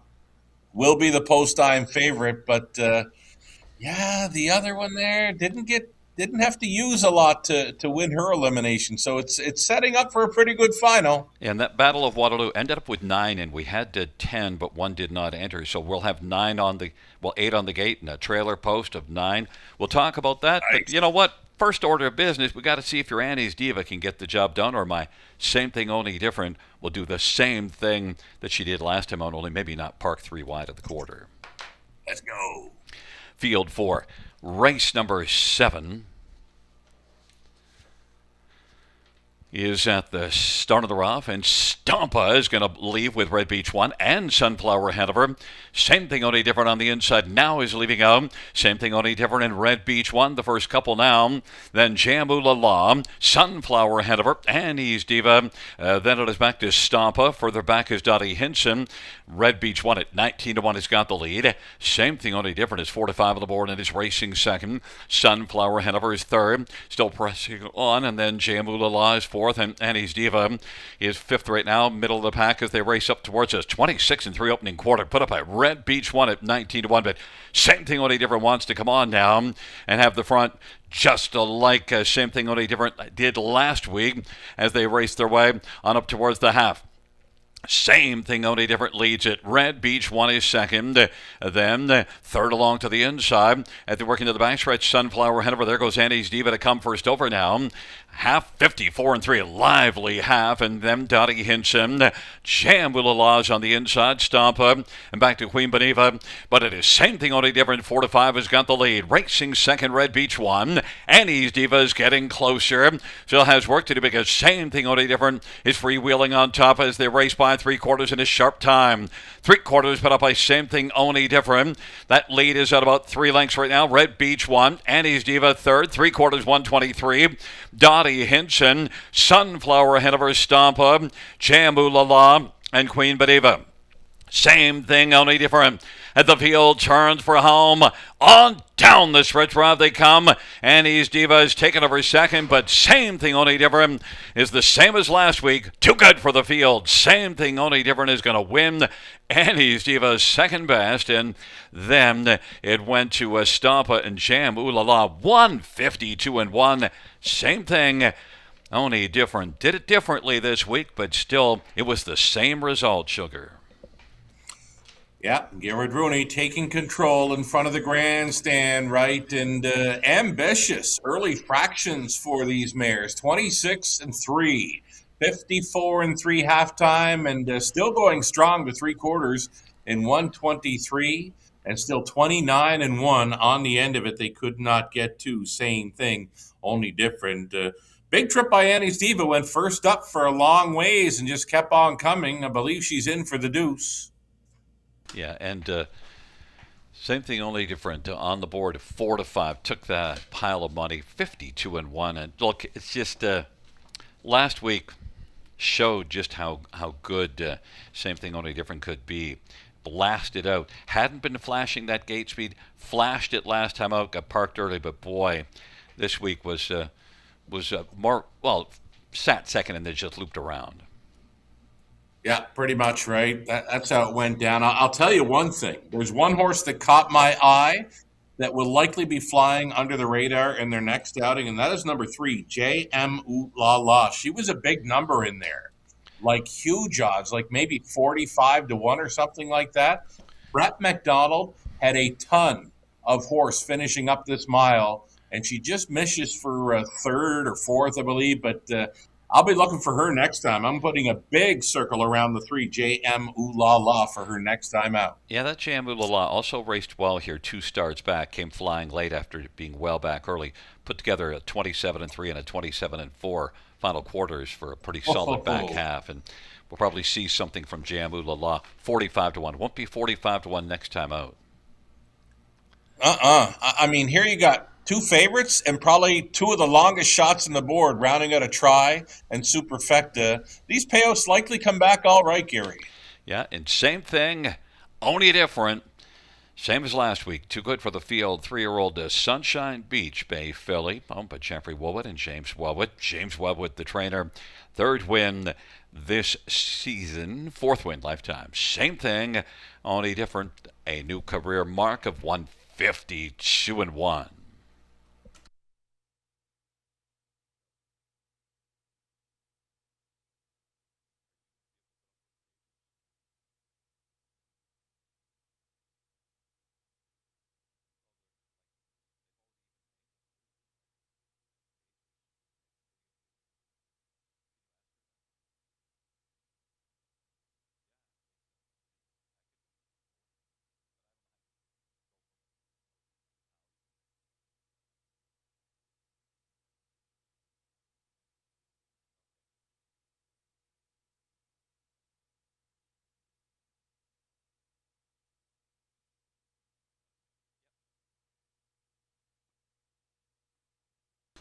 Seventh race, two, same thing, only different. 390, 240, 220. One, Annie's Diva, 270, 250. Five, Stampa, 790.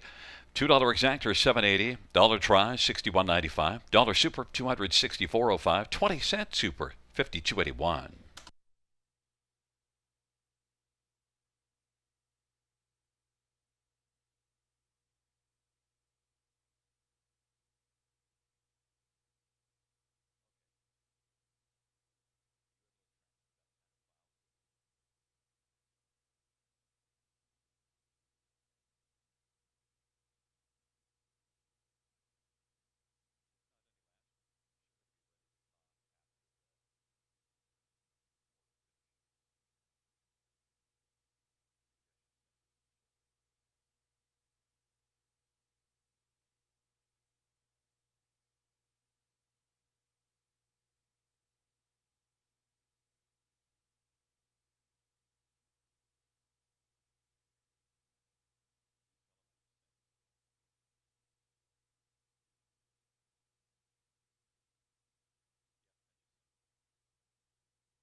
Hello.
Seventh race.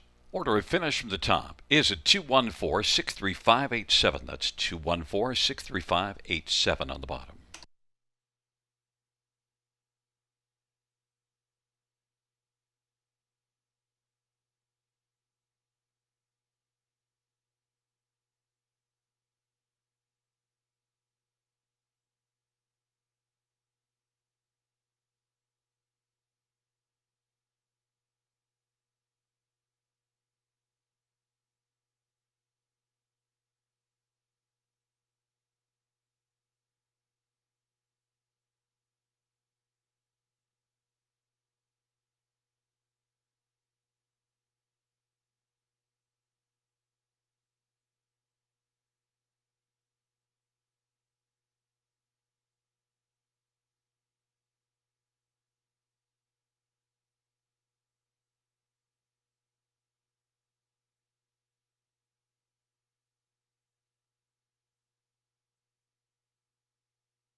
Field 4, race number 8. On parade 1, Billie Jean Queen. Freddie Collier for Lindsey Kerr and Todd Kerr and Mark Adams and Mark Manhertz. Number 2 is JG's pal Sammy Filia for Brian Lawrence and Stuart Lawrence. Going to the 4. 4's up. Number 4 is Third Time's a Dream, Brett McDonald for Ron McDonald and Shen Go and Hartel Maintenance. Number 5, Jokic, Paul McKenzie for David King and William Brown and Gary Dare. Number 6, Run Like Hill, Lauren House for Francis Gibbmet.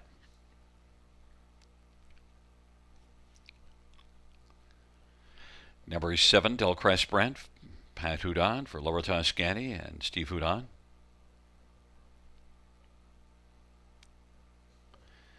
And the Braided Malone, Austin Surrey for David King and William Brown and Paul Kelly. Field of 8, race number 8. Let's get right to it. And JG's pal is one that earlier in his career raced at Grand River a bunch of times and raced really, really well.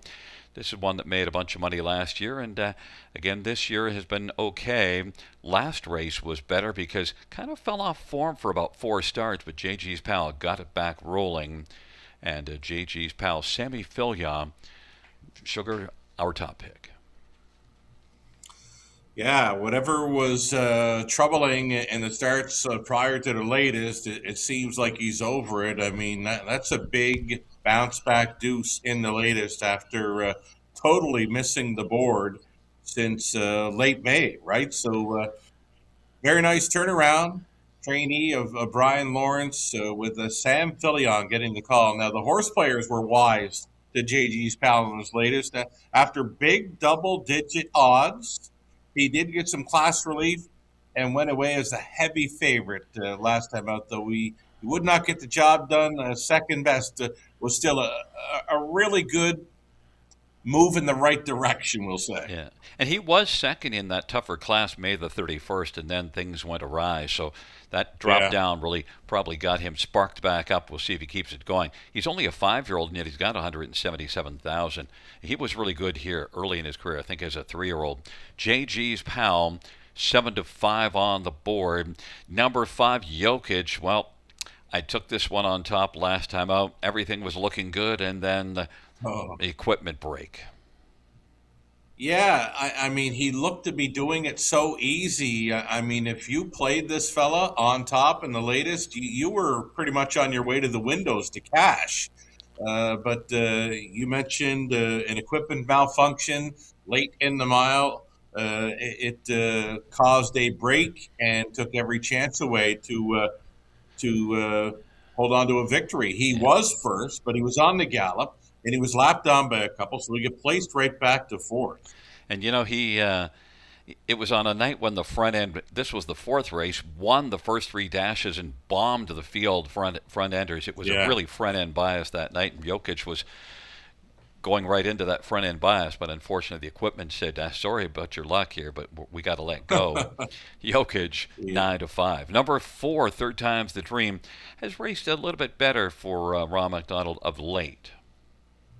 Just seems to be a project horse, right? Trying to figure him out, and he's been improving. I mean, he went from 58 speed to late June, then on to 57. He's 56-1 last time. Maybe it's 55 tonight, Gary. And earlier in his career, he was pretty good for Jim Ellis, and so he's got 212,000 lifetime.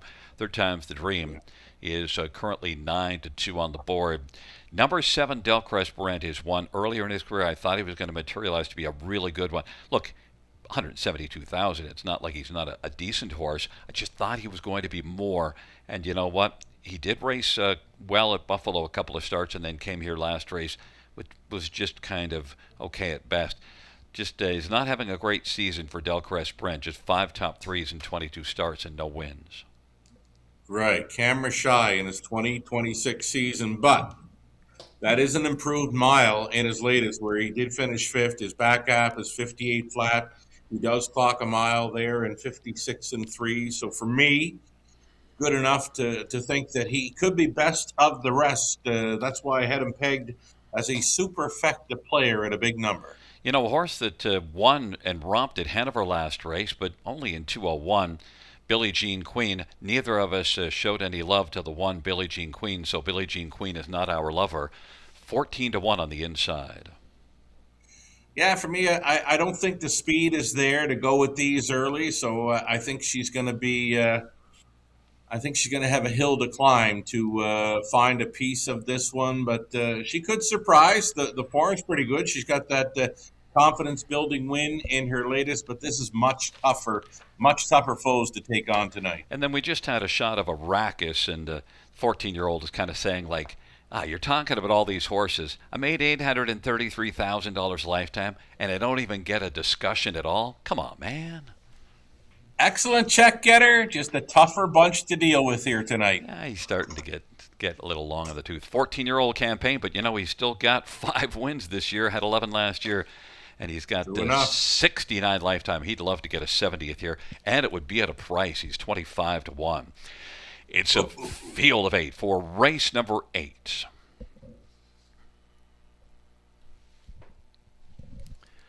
Field for the 8th race. 8th race trotters are at the start of the rough, and Jokic is going to blast out. JG's pal is on the gallop, and Arrakis is out, racing second. Malone now takes second. Arrakis is third. Third time's the dream. Billie Jean Queen is racing fifth, and then Run Like Hill. JG's pal. Delcrest Brent is trailing the field. Jokic has the lead as they work on around the turn. Jokic at even money. Malone is racing second. Arrakis is positioned to third as the field comes off the turn. Third time the Dreams racing fourth, but it is Jokic who's got the lead, same as last week. We'll see if Jokic can keep it together. They head on up towards the half. Jokic leads at a length and 3/4 over Malone with Arrakis third. And now JG's pal on the outside is moving up. JG's pal on the inside, third time's the dream. Then Billie Jean Queen, Run Like Hill, and Delcrest Brem. It is Jokic who's got the front. Malone is a 50-1 shot sitting in the pocket. Arrakis long shot at 25-1 on the inside, but now JG's pal has come on to take over third. Arrakis is fourth. Then third time's the dream and Run Like Hill, half 57-3. Then it's Billie Jean Queen and Delcrest Brad.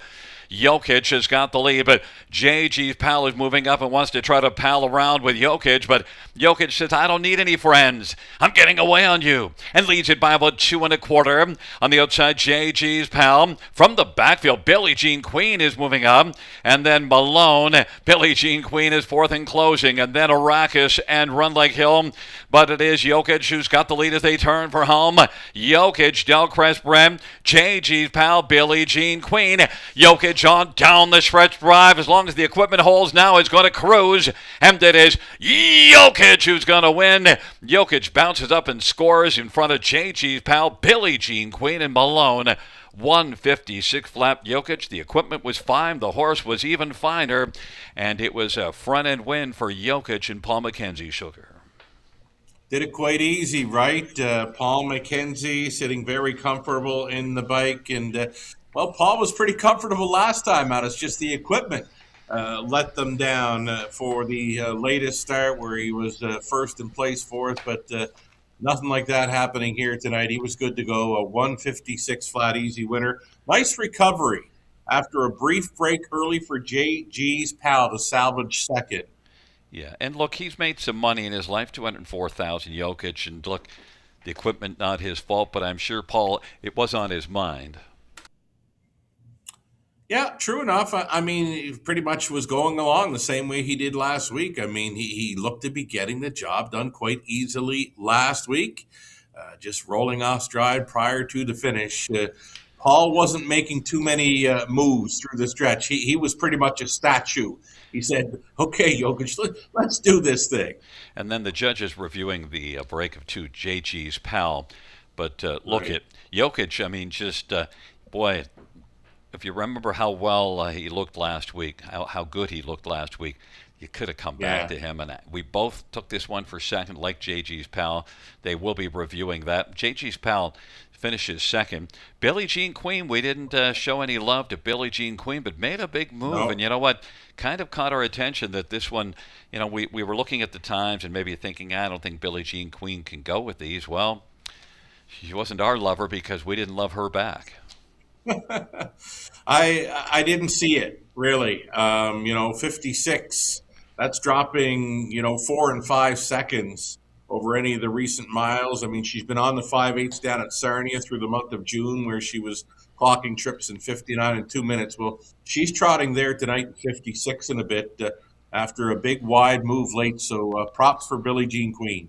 Well, there's Jokic and the Charlottetown Southpaw back in front of us. Jokic, a 6-year-old Cantab Hall, big gelding by William Brown, Gary Darren, David King. David King's the trainer. Paul McKenzie, the winning driver, 6th win this year, 18th lifetime. Jokic and Paul McKenzie scoring in 156 flat.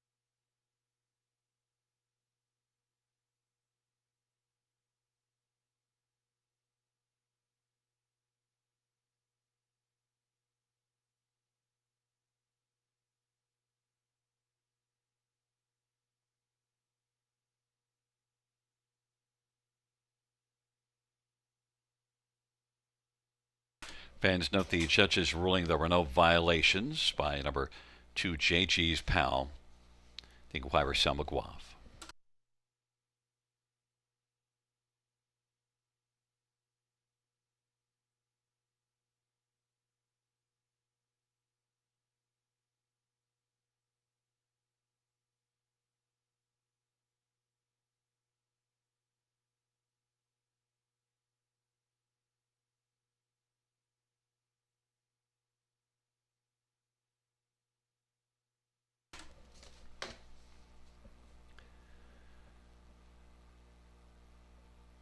Eighth race pals 5 Jokic 420 230 220.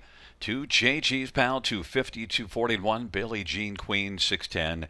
$2 exactor $10. Dollar try $29.60. Dollar super $273.20. Super $54.60.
Eighth race order of finish from the top.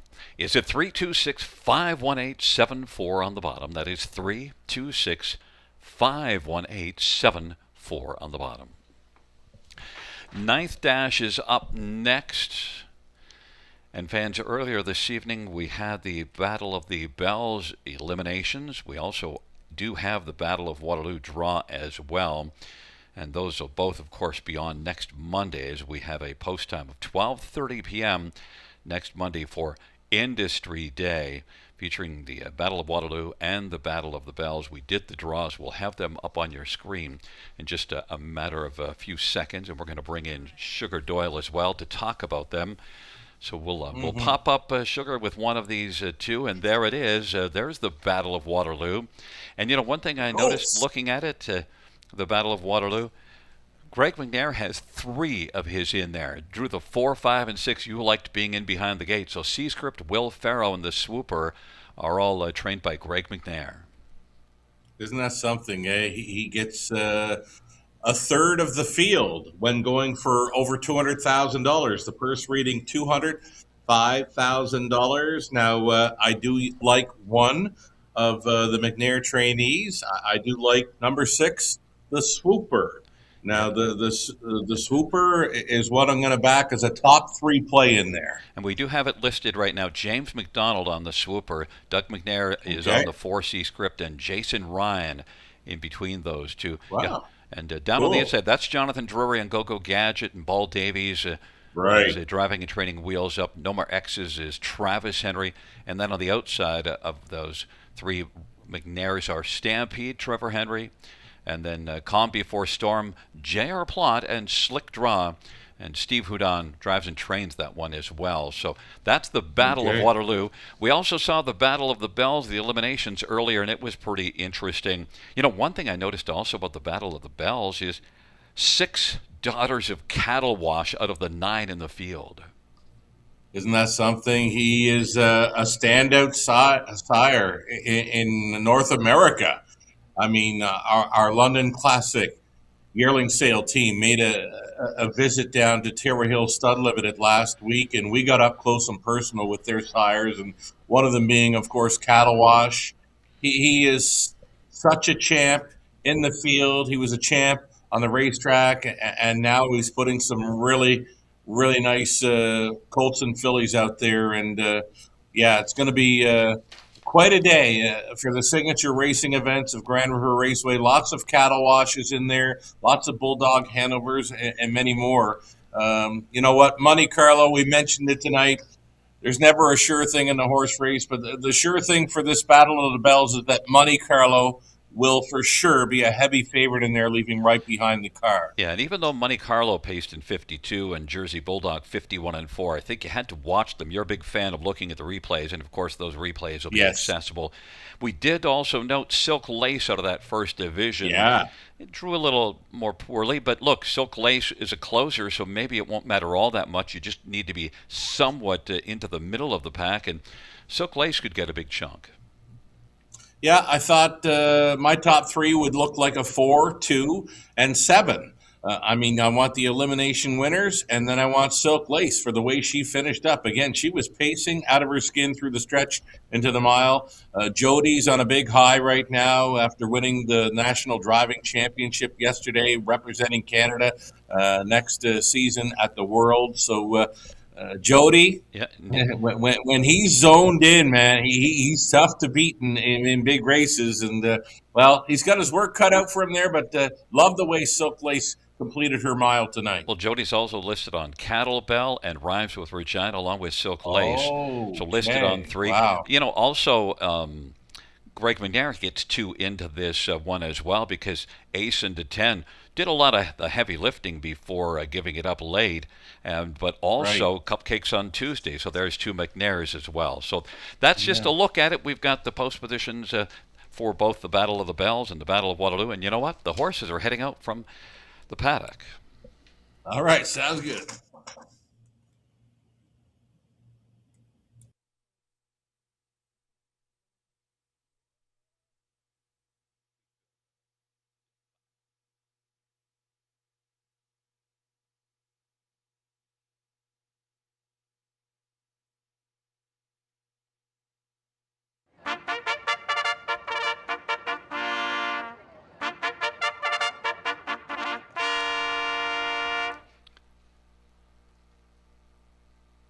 Field on post parade 1, our Royal Port, Austin Sorry for Gerard Demers and Tag Incorporated.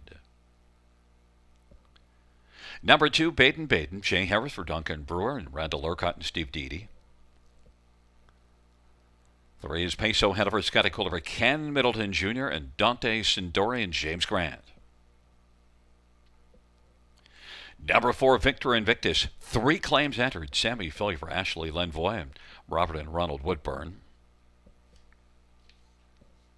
5 is Road Promises. Mike Horner drives and trains for RAW Equine and Mark Horner. Number 6, LMC Mr. Squishy Padudon drives and trains for Scott McLean. 7 is Missouri, Jason Ryan for Paul Walker and Julie Walker. And number 8 is Serenity Cruise. Brent McDonough for Don Lindsay and Jeff and Bernie Barr. Note 3 claims entered on 4, Victor Invictus, and let's get right to it.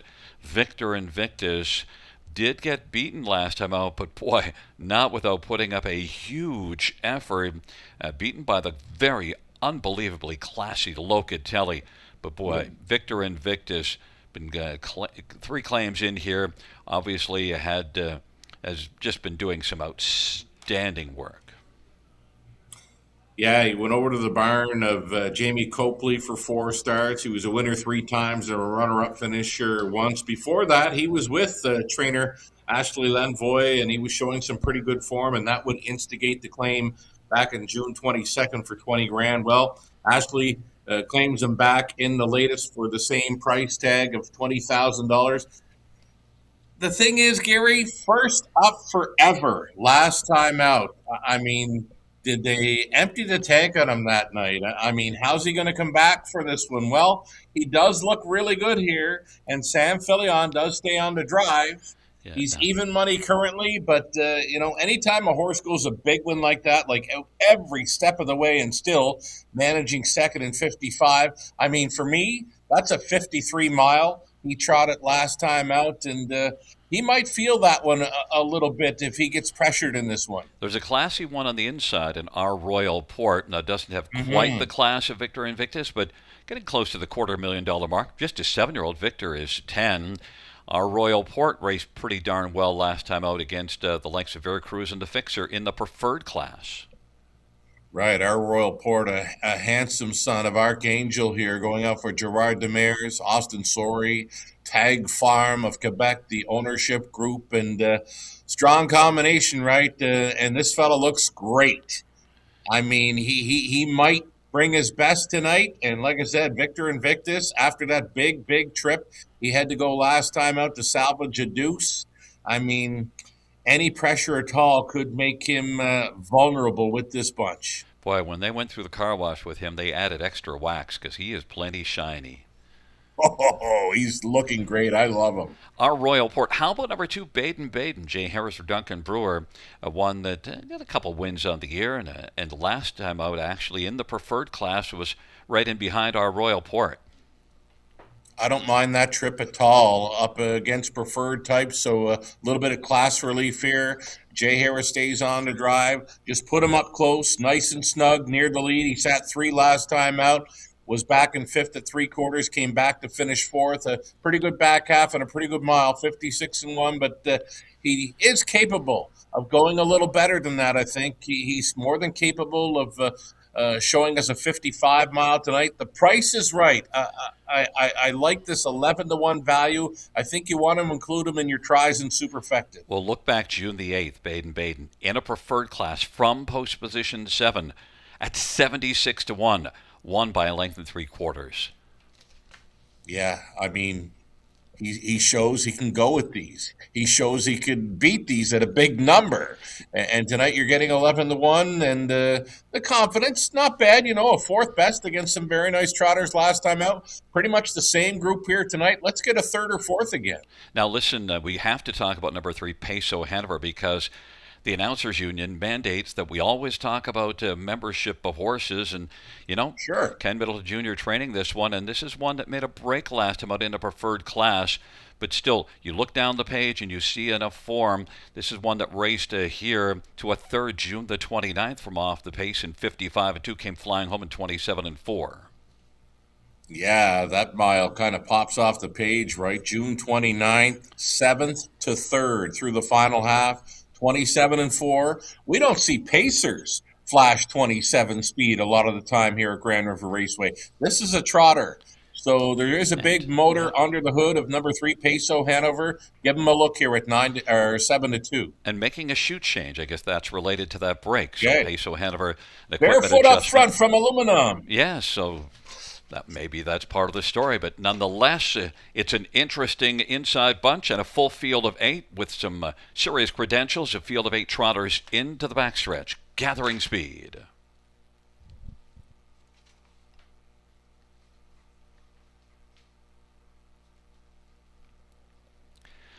It is a field of 8 for race number 9.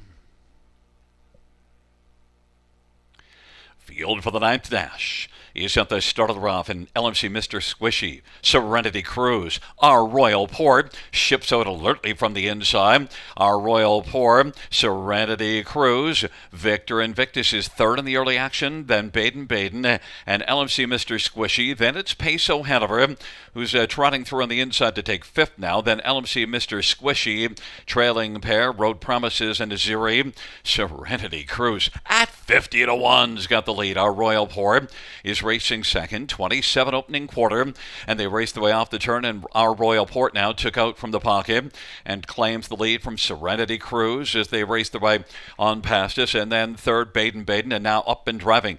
Here comes Victor Invictus on the move. Victor Invictus is charging on the outside, giving cover to Peso Hanover as they work their way up towards the half of a 27 quarter.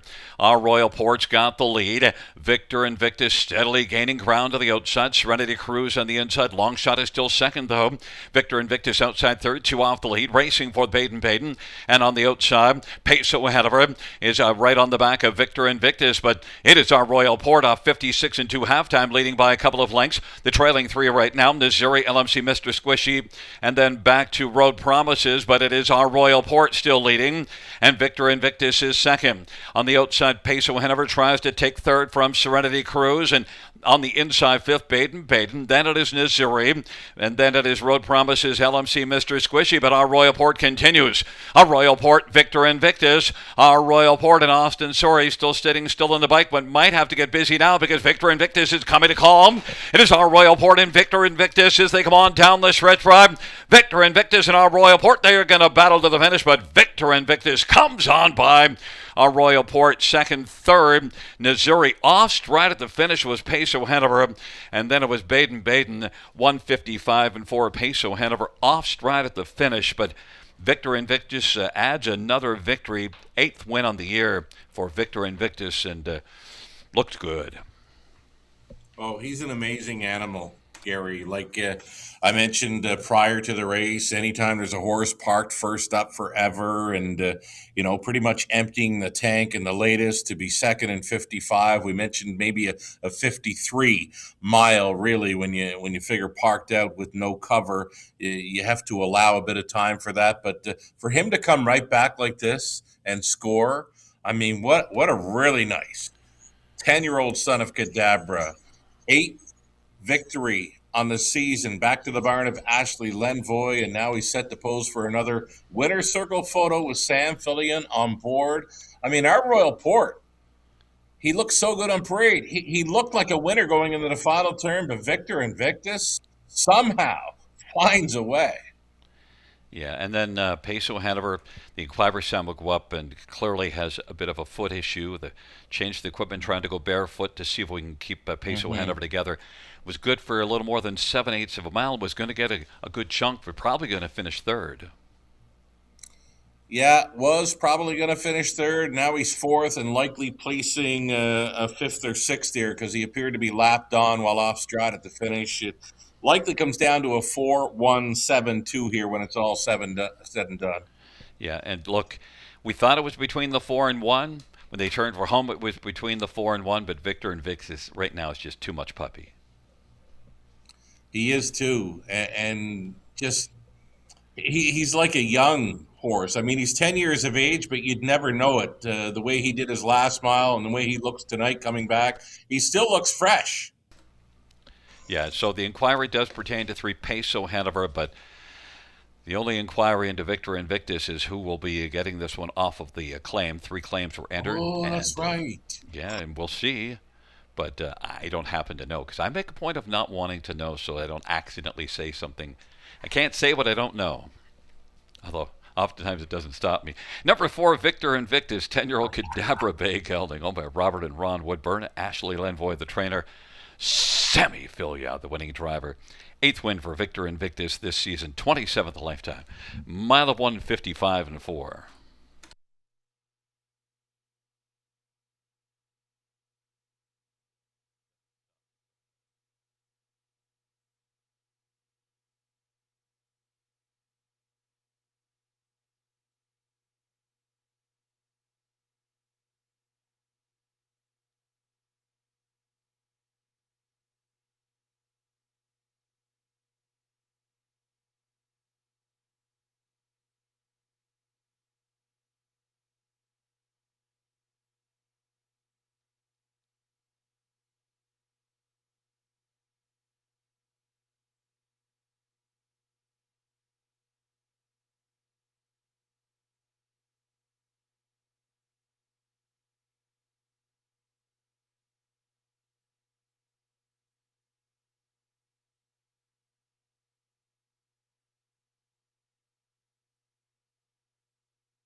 Fans note number 3, Peso Hanover, who finished 4th, will be placed back to 8th for failure to continuously lose ground off stride. 3, Peso Hanover, 4th, placed back to 8th.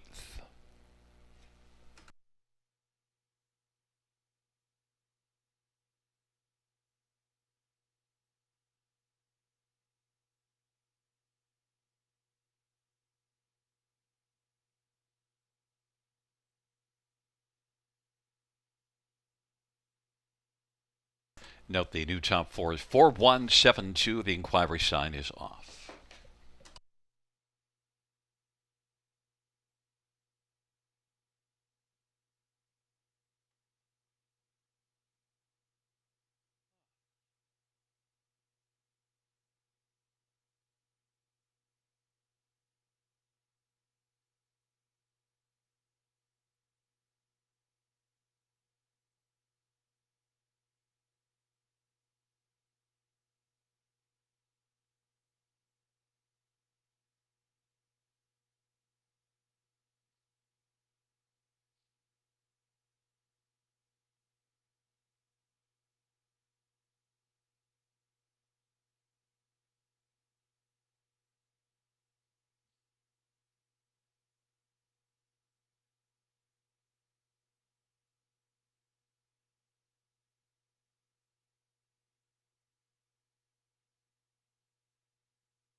Ninth race payouts for Victor Invictus 370, 230, 210. 1 our Royal Port 260, 230. 7 Zuri 310. Exactor $2 ticket 770. Dollar try 28.90. Dollar super 72.40. 20-cent super 14.48.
And to note the new trainer on Victor Invictus, the new trainer will be Jamie Copley.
Ninth race.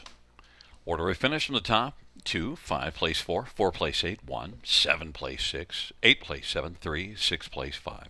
Once again, from the top down: 2, 4, 8, 1, 6, 7, 3, 5.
Field on Post Parade. One is My Tide, Austin Torrey for Ben Hollingsworth and Cheryl Neulander and Mike Goldberg. Number 2, Chicanery, Jason Ryan for Jacques Dupont. Number 3 is Make 'em Blush, Hanover, Sammy Ophelia for Luke Blay and Determination. Number 4, Sonny's Girl, Paul McKenzie for Matt Dupuy and 8th Line Investments. 5 is Better Bell, Garrett Rooney for John Chikine and Robert Pooley. Number 6, McPrincess, Brady Golliers for Greg McNair and Hutt Racing. Number 7, Wicked Road, Anthony Hahn for Meg Crone and Hutt Racing. 8 is Britta's Best Bet, Brent McDonough for Paul Davies and Steve Fudge. Field of 8, race number 10 for Sonny's Girl, changing aluminum to flip-flops up front. And let's get a look at this field. And, well, Make 'em Blush, Hanover, Sammy Ophelia, Luke Blay comes in and makes the first start north of the border. Well, back north of the border. Was at Mohawk back in May, but comes back north of the border for Luke Blay. And our top pick, 6-5, Sugar. Yeah, we're going to stay on this one. Make Me Blush, Hanover, up from some stakes action south of the border. Pretty good record this season, 7 for 12 in the top 3, including a pair of wins. Yet to win very fast, though, right? 2 minutes. Got there over the Flamborough half-miler earlier this season, but does show some 50 and 51 trips. So more than capable of taking down this field. And, yeah, 7-5 right now. I can get behind her. Yeah, 50 and 4 on that track in Kentucky Sire Stakes, and Make Me Blush, Hanover. Well, certainly strong connections. Sammy's been on a great heater of late. 7-5 on the board as the favorite right now. And how about let's get a look at number 1, My Tide, because this is one that's had 14 starts, 7 of them resulting in wins, including last time out. Yeah, never better than last time out. I mean, gate to wire, 52 and 2. If she can find that within herself again tonight, she's going to get a big shot with these. 9-2 is a heck of a price. I thought she'd be a solid second choice with these, but right now she's only 4th in betting. Yeah. And she shows 51 and change at Mohawk a couple starts, and then that 52 and 2 here last race. And what really stands out on that last race, parked to the quarter, parked to the half, made the lead and still was able to keep on going. Had an excuse to maybe stop and just didn't. You're right. I mean, she put up some big 3/4, 122 and 4. I don't think she's ever been there before in her life at 3/4 and 22 and 4, but still had a 29 and 3 on the end to hold off the ones that were getting kind of close to her. But she was a well-meant winner, a well-meant winner. There we go. We trip over my tongue on the. You know what? It's been one of those nights, right, where we trip over our early pick 5 ticket idea. We're tripping over our tongue on the end of the card. I don't say we, you. Come on, man. I just always like to take a dig where it's there. Number 2, Chicanery. This is one that 13-1 winner last time out, 4-1. So obviously dropped down because blasted to the front and scored the first win of the season. Yeah, I did not see that coming. Many did not see that coming. 13-1 upsetter, straight to the top. 25 and 3, 54 and 1 to the half, and still lives to tell about it on the end of her mile where she won by a half length to Better Bell, who she's going to face in here again tonight. Better Bell was 2-1 on that occasion, and they're kind of flip-flop odds, right? 3-1 for Chicanery. You're getting a big number, 16-1 on Better Bell here. Yeah, that's unbelievable, Better Bell at 16-1 because it was right there in the hunt, 53 and 1, and also shows a win here in 52 flat in this class, July the 6th. I think I said this the other night about a horse. The best bet on the board right now at 16-1. You can't get a price like this on Better Bell on any other night. This is a great spot for her, Gary. Wicked Road's taking some love, even though last race tailed off. But look, Wicked Road's been good in the past. Won 9 out of 21 last year. 7 starts this year without a win. But I think Wicked Road's got to be somewhere on the ticket. Might be somewhere, but I didn't see 7-2 for this one. Like I didn't see 15-1 for Better Bell. I'll take Better Bell all day at that price. Oh, Better Ball's there's no doubt about it. That's the value at 15-1. No Yeah. value on our top one, Make 'em Blush Hanover. But you know what? Still, we're on the 3. It looks like Make 'em Blush Hanover the one to beat. But this is a nice bunch, you know. Oh, very nice. High five finale. Still time. Let's go. It's a field of 8 for the 10th and final dash on a marvelous Monday at the river as they are swinging on into the backstretch for the 10th and final time.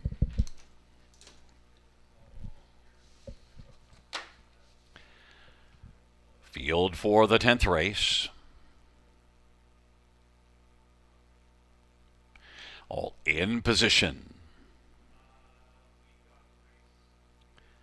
Field for the 10th race is at the start of the rough, and Make 'em Blush Hanover and Better Bell. Those are the first 2 to leave out. Chicanery is 3rd. My Tide 4th. Then it is back to Sonny's Girl, McPrincess, Wicked Road, British Best Bet. But right now, Better Bell at 12-1 is better than the field, leading the 6-5 Make 'em Blush Hanover, but just temporarily because Make 'em Blush Hanover is moving up on the outside and is going to drive on, and Make 'em Blush Hanover and Sammy Fillion looping back up to be on top in front of Better Bell. 27 opening quarter, and racing 3rd is Chicanery, and My Tide is 4th. But it is Make 'em Blush Hanover and Sammy Fillion with the lead as they race on past us. In 2nd, Better Bell. Then it is Chicanery and My Tide. Sonny's Girl trailing 3, McPrincess, Wicked Road, and British Best Bet.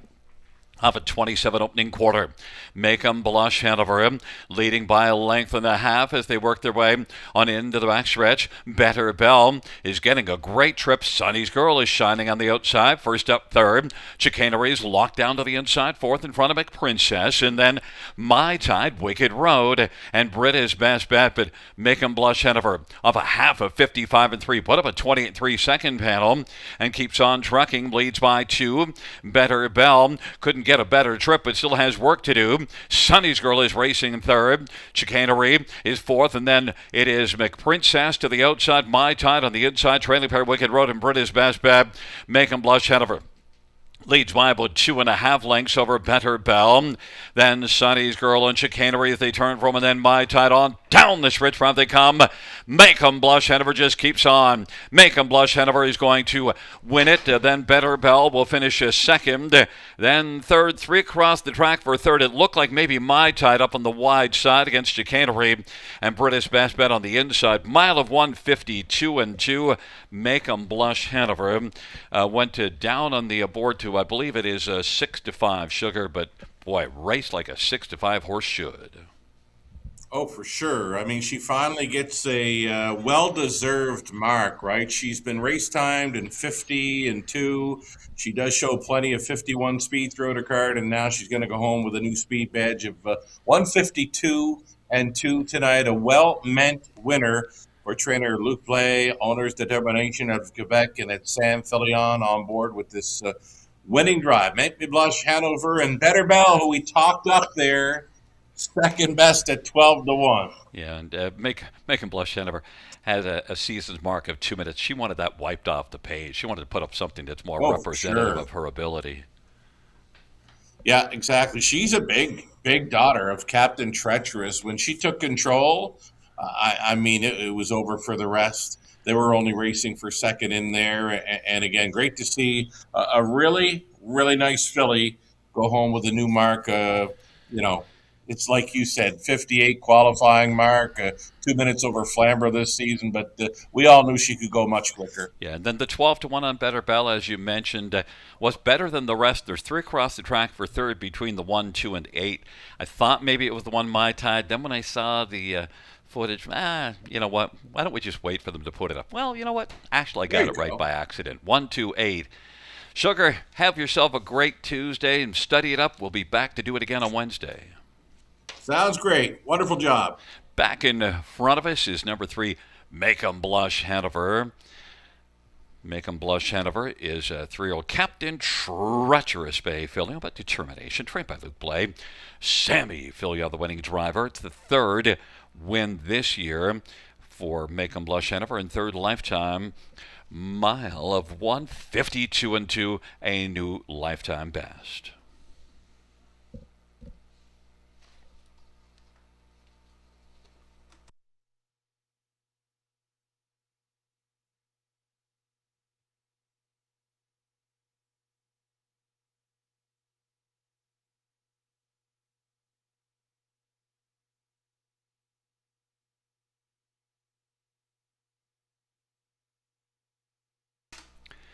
Tenth race, number 3, Make 'em Blush Hanover, $450, $3, $210, 5 Better Bell, $570, $290, and 1 Mai Tai, $240, $2 Exactor, $37.20, $1 Try, $37.85, 20-cent High Five, $48.92, 20-cent Pick 3, $250. We had a 20-cent Pick 4 of $5.57.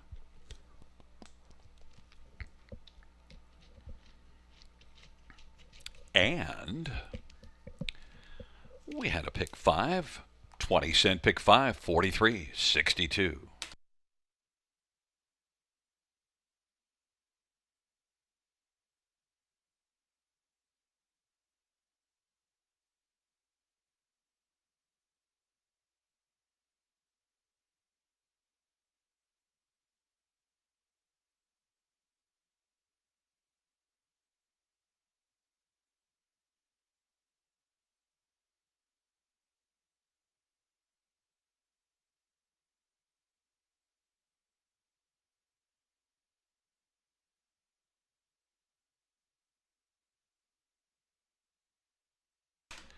The 10th race order finish from the tops at 341, 82765. That's 341, 82765 at the bottom. That concludes the live harness racing program for this Monday evening. Action resumes on Wednesday. Our first dash will go to post at 6:20 p.m. Buenas noches, amigos. Good night, everybody. Good night, Josie Bean.